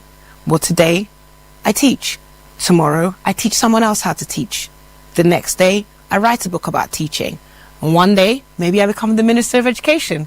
Who knows? The point is, having one skill allows us to multiply our opportunities in the world. So we definitely want to enhance our professional and our technical skills. And so aside from the professional skills, we want to make sure that there is a technical element to what we do that we're very good at. That is where we can really expand. Then we also want to look at how we can build those strong personal and professional connections. So as I mentioned earlier, throughout our lives, we'll already have known about how to learn and how to make friends, how to build networks. But the kind of professional networks that we're talking about here for the future, from this day onwards, we want to be looking at networks that can help us to change the world. Networks that can help us to build out the future that we want to see in the world. So for example, if your whole network consists of people who will do something for you, but the moment you say to them, could you do this thing you would do for me for 20 people, 30 people, and they're unable to, there's not a problem with that network. It's just that you need to learn how to build different types of networks, professional networks. Why is that important? If in your organization you are creating, for example, a new approach to packaging, right? And you want to create plastic-free packaging because you want to reduce Ghana's use of plastic. You have to have organizations and CEOs and leaders who will try out your plastic-free packaging, right? So would they do that thing for you? Would they do that thing for someone else? Can you pass on your trust, your inherited trust onto other environments in order to improve the world? Because when you can, that's actually when you become a real asset in a professional environment. Because unless you're able to really mobilize people towards a change, a positive change for the world, you are still just dealing with a circle of friends. A network is something different. Now, let's move on to the next area, our focus on our mindset and our well-being. In terms of mindset and well-being, that is everything in life, right? The way that you perceive the world, the way you understand the world. You know, I always say to people, there are 3 sides to every story. There's my side, there's your side, then there's the truth. And someone who has a good, clear, open mindset has the ability to understand everybody's side. Not necessarily to shift and change, but actually the ability to understand and perceive it means that you're of value to everyone, and you're also more likely to be able to appropriately communicate your perspective and possibly change their minds. If we struggle to do that, to really see the world as it is, understand it as it is, that is actually when it begins to affect our well-being. 1, because it will affect our ability to communicate, which might affect our ability to be more professional. And 2, it will affect our well-being from a health perspective, because believe it or not, a lot of the physical things that happen within our body starts from our stress. And a lot of issues to do with physical stress is about the things we hold in and the things we are unable to communicate out, right? So what we want to do is we want to make sure that we have a good mindset that is open to understanding, listening, hearing, and then is able to gather enough information and then use that information to recommunicate what we want the world to understand. And then that will obviously help us with our well-being. It will help us to build resilience. It will actually help us to be empathetic. It's not really possible to be empathetic when you don't have an understanding of an understanding of what someone has experienced. And that's why that open mindset allows you to hear it and perceive it and say, okay, what does this sound like in my life? I've never really had this thing happen to me before, but I've had something similar. What can I compare it to? And that is where you begin to be able to empathize. And of course, a wider mindset and a good focus on your well-being will be good for your ability to adapt to different environments professionally and personally. And the last one I just think is really useful is to try to give what you want to receive. You know, when we talk about energy and the world, the truth is that the world doesn't really understand, and energy doesn't understand negative. So if you talk about, you know, I don't want to be poor, the world doesn't understand don't. Energy doesn't understand don't. So you have to focus on saying, I want to be successful, right? And you manifest and put that into the world. And it's very similar with what you want to receive. If you want to receive the treatment of professionalism, you have to give professionalism. You have to be that professional through any environment. So people they just fall in line because obviously this person is extremely professional, right? Now, our physical habits. Our physical habits are also very important because obviously this is the body that we're going to use to live the rest of our lives. And as you can see here, I have a focus here in terms of planning for the long term, in terms of the food that we eat, our family and our finances, our three most important F's. In order to be able to do that, though, we do have to focus on health and fitness and stress management. So what are you actually eating? And when we focus on this, we don't focus on it in terms of what everybody else does. And you'll find that through this presentation, I'm not being very strict and specific about what you should be doing. I'm actually guiding you because you have to focus on this for yourself. So what foods that you eat don't work well for you, but maybe everyone else in the house eats and it's fine for them? Where are you going to improve your physical habits so that you can make sure that you are better for them, so that you can be here for them in the long term? Right, so how do we do all of these things that I've mentioned? These are the tactics, okay? So firstly, let's talk about how we approach it from a strategic perspective. We definitely want to make sure we set some clear goals. On the screen here, I'm referring to something called SMART goals. But the point of the SMART goals, and you don't necessarily have to know the acronym, what it means is specific. The goal has to be specific, it has to be measurable, has to be achievable, as in you have to be able to do it. It has to be realistic, and it also has to be time bound. So there has to be something about when you will get this done by. We must be willing to learn continuously. Not necessarily always about attending courses, reading books, or seeking mentorship, but we must be willing to do some courses, read some books, and seek mentorship in some way. And if you don't like people, you have AI. You can just talk to ChatGPT.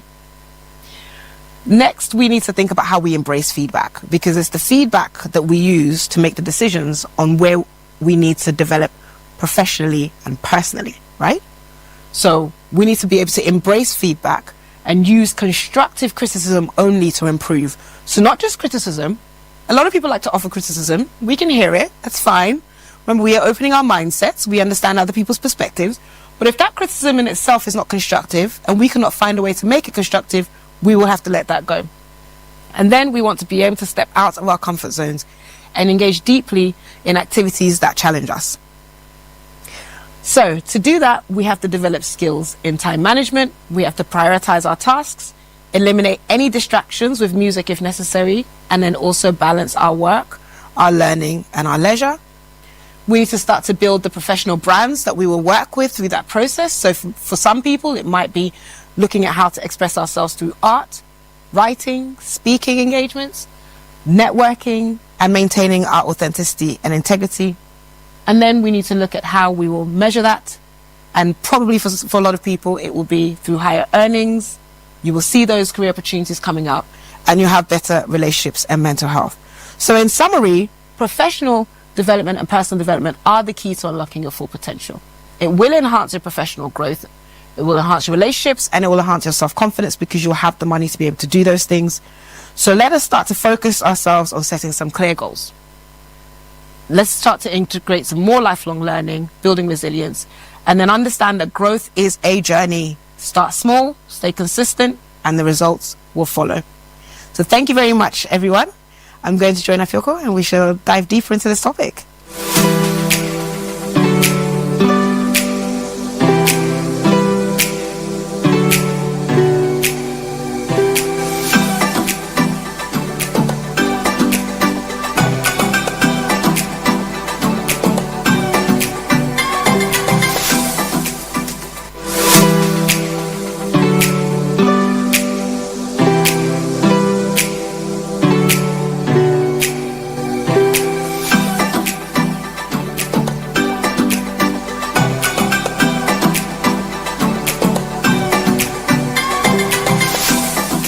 If you're just joining us, this is the Effective Living series here on 97.3 Citi FM and Channel 1 TV. My name is Apioka Serimashong Abe. Apioka works for me. Now, today we're talking about something interesting with our guest within the bigger framework of this week's topic of resetting your personal finances, resetting your personal economy.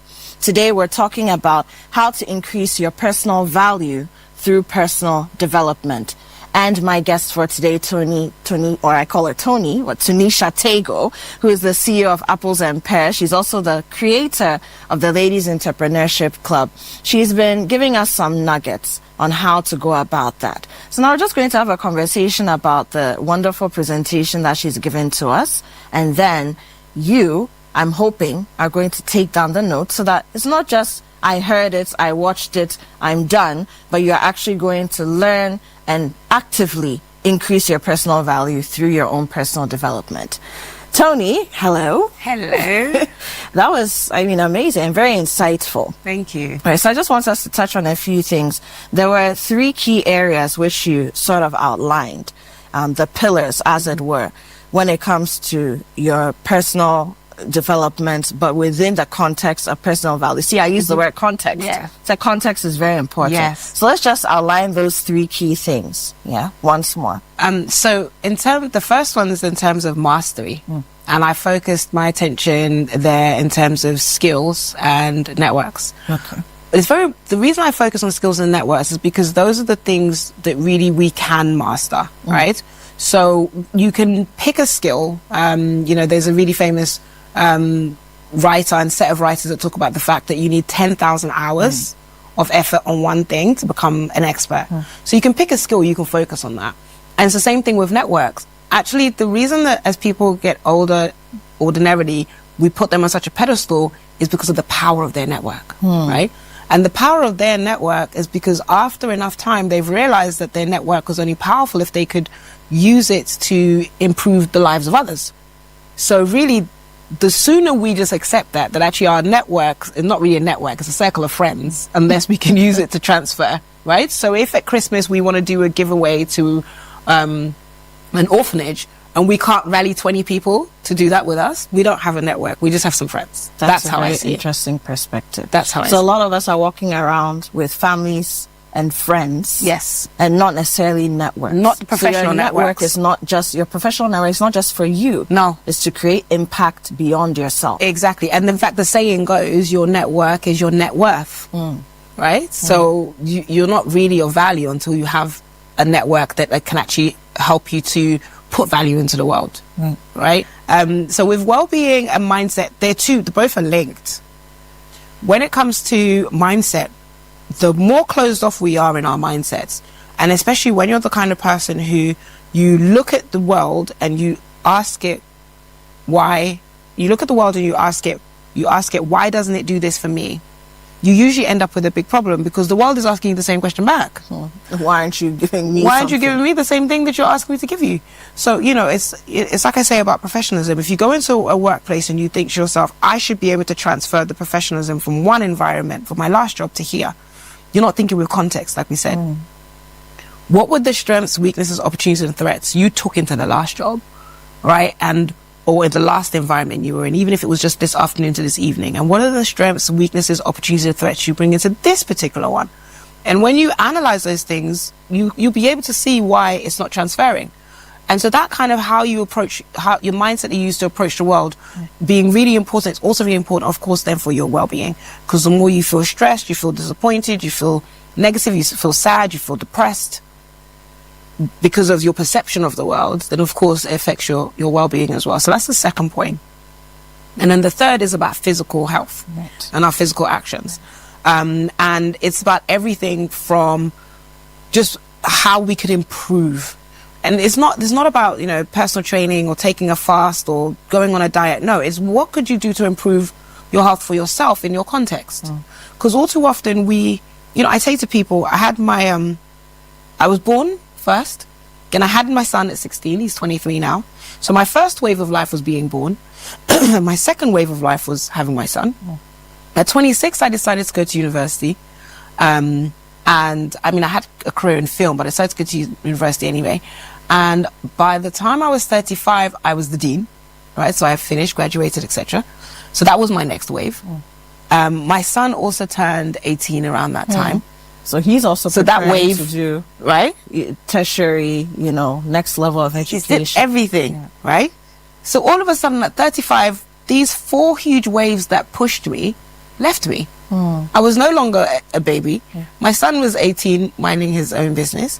I'd reached the peak that I wanted to reach in my career as an academic. I don't have an interest in being a provost, and I'm not sure how many years I'd want to be a dean over and over. And then, that was it.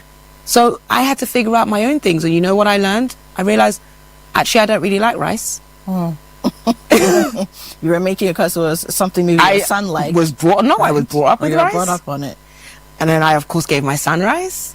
And then until I didn't have to cook his food all the time anymore, I remember walking to the supermarket one day trying to pick which rice I wanted and realizing I don't even want rice. I don't even like rice. Why am I going to buy rice? So when I talk about our health from a personal perspective is, what is it that you really want? What is it that you really like? When you eat certain foods, how does it genuinely make you feel? Right? Because actually the reason I don't like rice is because it doesn't make me feel necessarily great when I finish, not like plantain. Plantain I'll eat every day.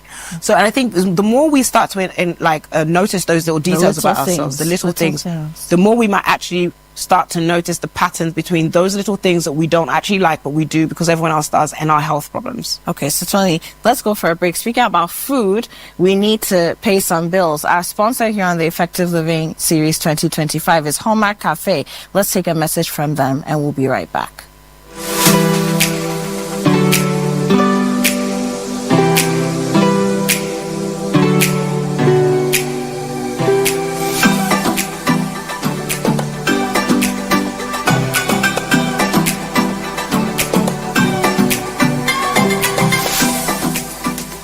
This is your chance to be served by a robot at Accra's premier destination for fine dining, Hallmark Cafe, located in Jowolu, just after the Allied filling station. It's the perfect spot for delectable pastries, desserts, hot and cold beverages, as well as a variety of continental and local dishes to satisfy your cravings.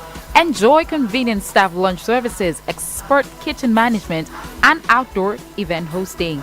Here, simply press a button and your waitress will be at your table in no time.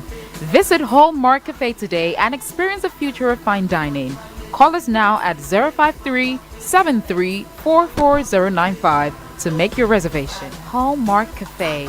Delight in every sip and bite.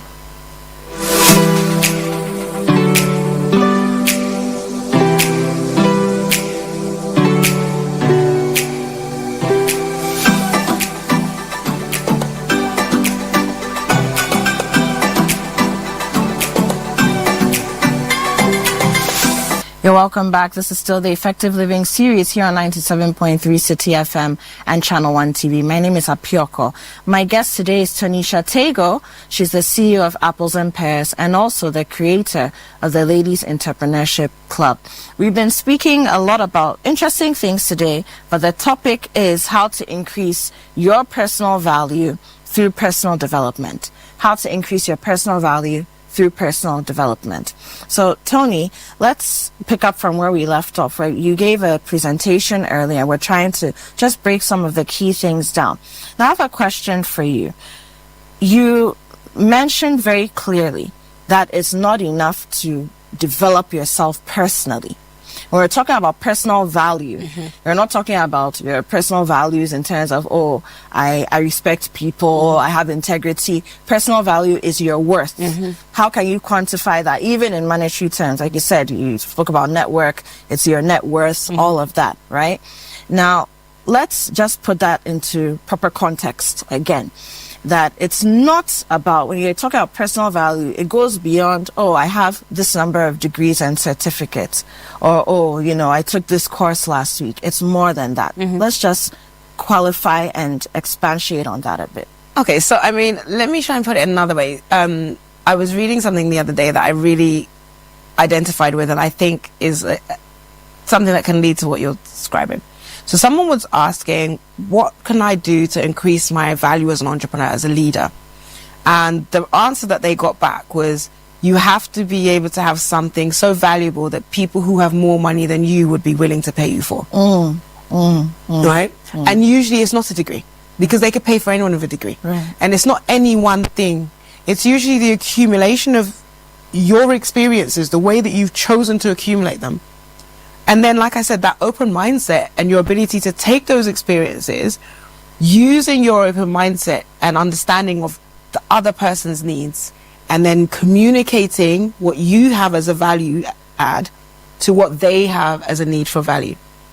Another example I will give you, it's from a really good book by a company called Reed.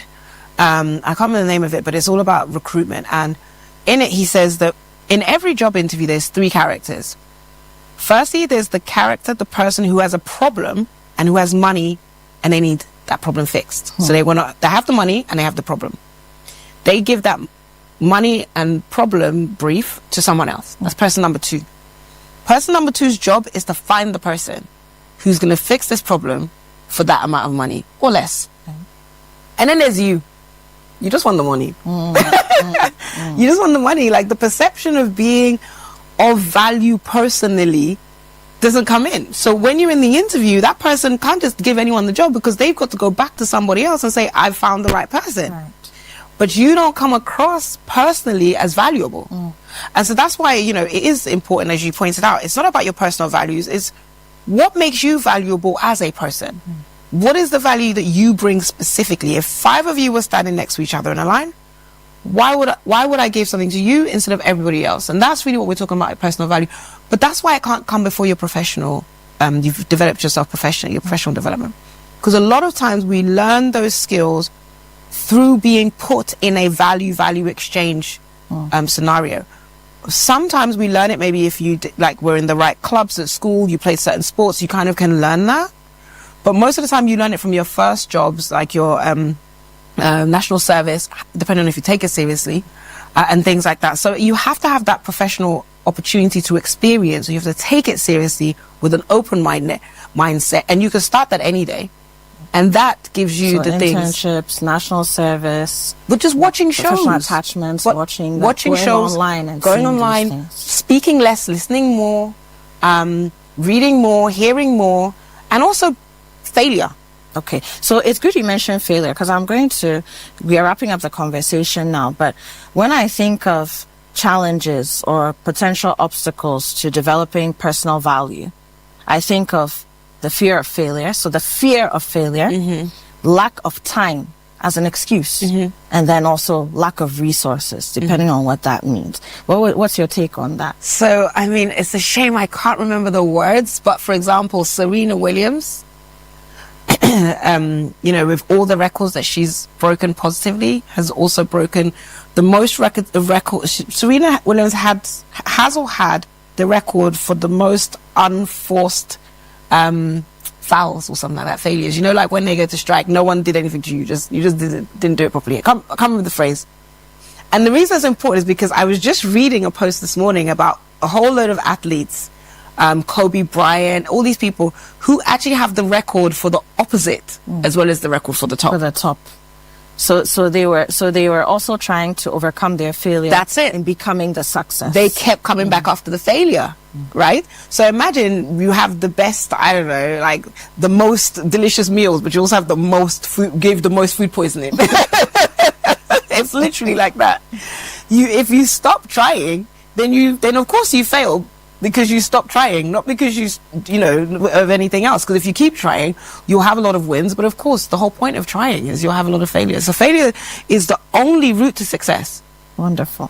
Failure is the only route to success. Yeah. Tony, thank you for coming through and really for opening our minds. And I mean, what sticks with me the most, I believe, is, you know, personal development is one thing. That's for you. It's very self-centered. But personal value goes beyond you. It's about the society, the community, the job, or the company you work for or with. You know, what are you giving back to the world? Exactly. It's not about you. Exactly. Your value is not for yourself, but for other people. And then also your network. If you look at what you consider to be your network, and you're still just, seeing a group of people who you can't really tap into to make your community better, then you just have family and friends. You need to be doing better to build your professional network, because your network is your net worth. There must be value in it. Tonisha Tego, thank you so much for coming through. Thank you. Tonisha is the CEO of Apples and Pears. She's also the creator of the Ladies Entrepreneurship Club. You can find her on social media, get in touch with her, and I'm sure she can answer more questions if you do have them. This has been the Effective Living Series 2025. In week 2, we're talking about resetting your personal economy, resetting your personal finances, and today we've been speaking about how to increase your personal value through personal development. My name is Apioko. Wonderful. And 2024 was a tough year for many businesses. Will 2025 be better? Which sectors will attract investments in 2025? Where can businesses find money to expand this year? What new policies will emerge, and how will these impact your business in 2025? For answers and many more, join the 11th edition of Crystal Ball Africa 2025 for answers. The theme is From Challenges to New Opportunities. The date is 23rd January 2025, 9 a.m. prompt at Labadi Beach Hotel, Accra, Ghana. Don't miss the chance to network and tap into new opportunities. Register now at www.crystalballafrica.com. Sponsors: Absa Bank, Deloitte's First Ghana Bank, Labadi Beach Hotel, Aries Properties, Mansa Gold, Kawamoka. Media partners: Citi FM, Channel 1 TV, and Joy FM. This event is powered by AB and David Africa. As top of the hour, Zoe Abubaiduado joins us with the news at 10. Thank you so much for doing the listening. My name is Caleb Kuta. Let's say good morning to Zoe Abubaiduado. Good morning. Good morning, Caleb. How are you doing? Not bad at all. How are you? All right, I'm okay. Let's get into the details of the stories. Coming up, President Muhammad